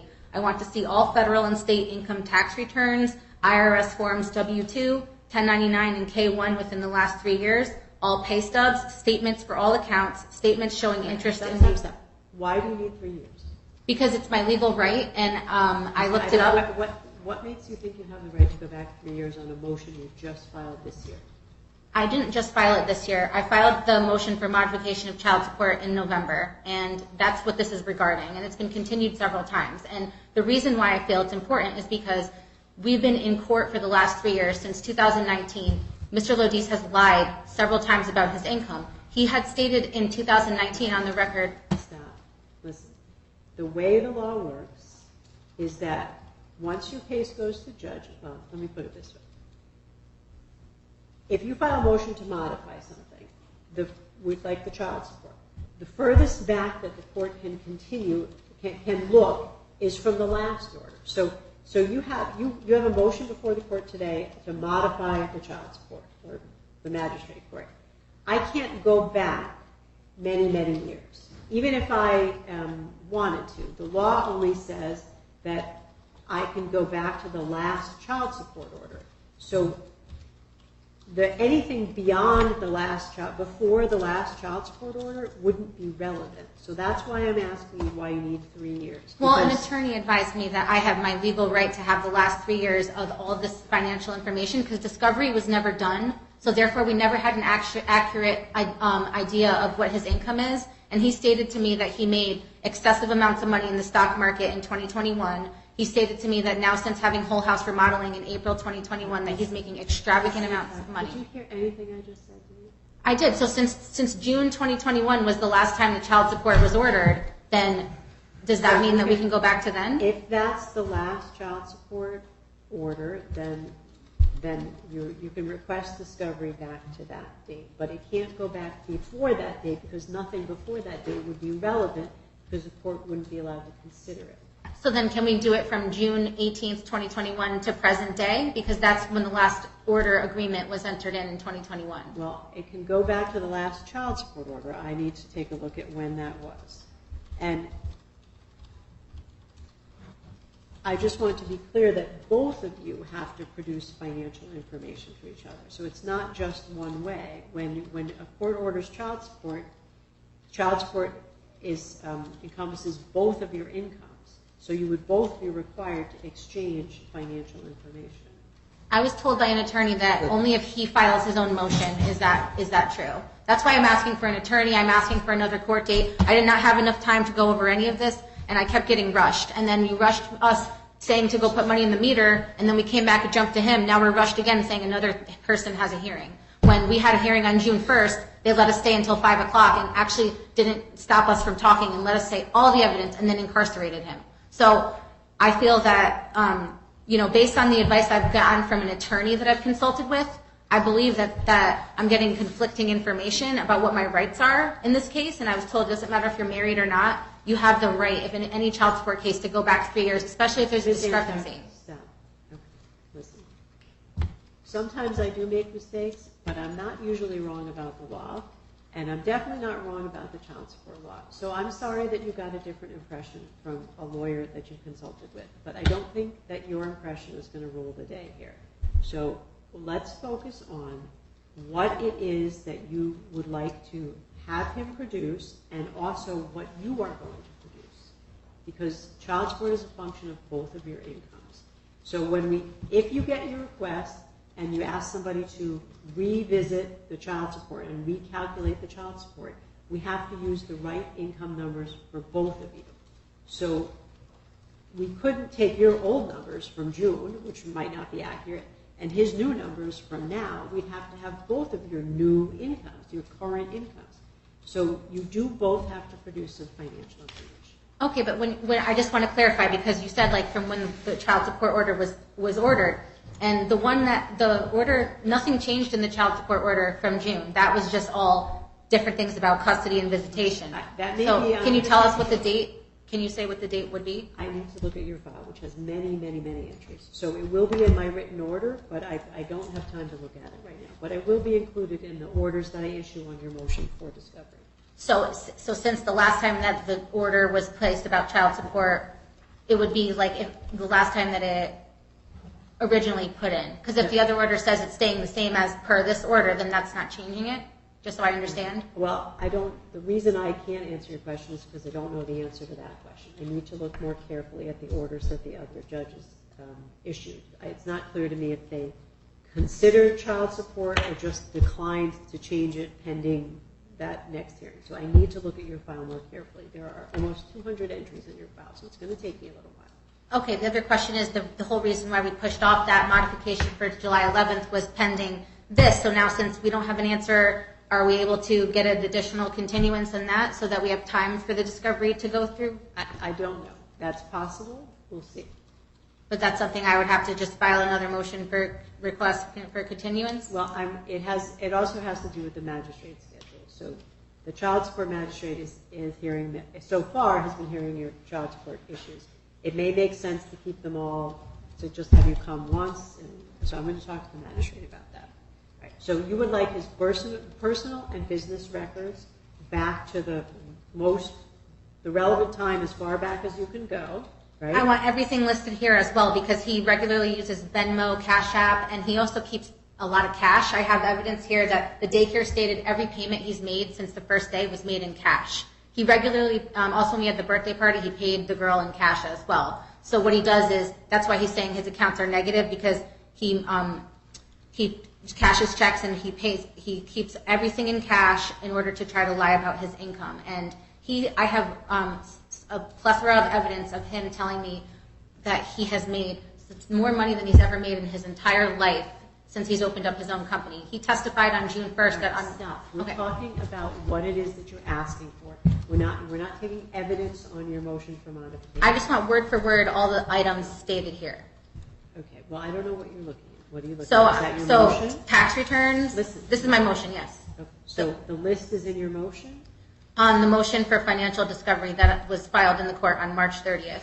Okay. So I will take a look at that motion, and I will issue an order on that in writing as well as all these other issues. Will that be sent to me?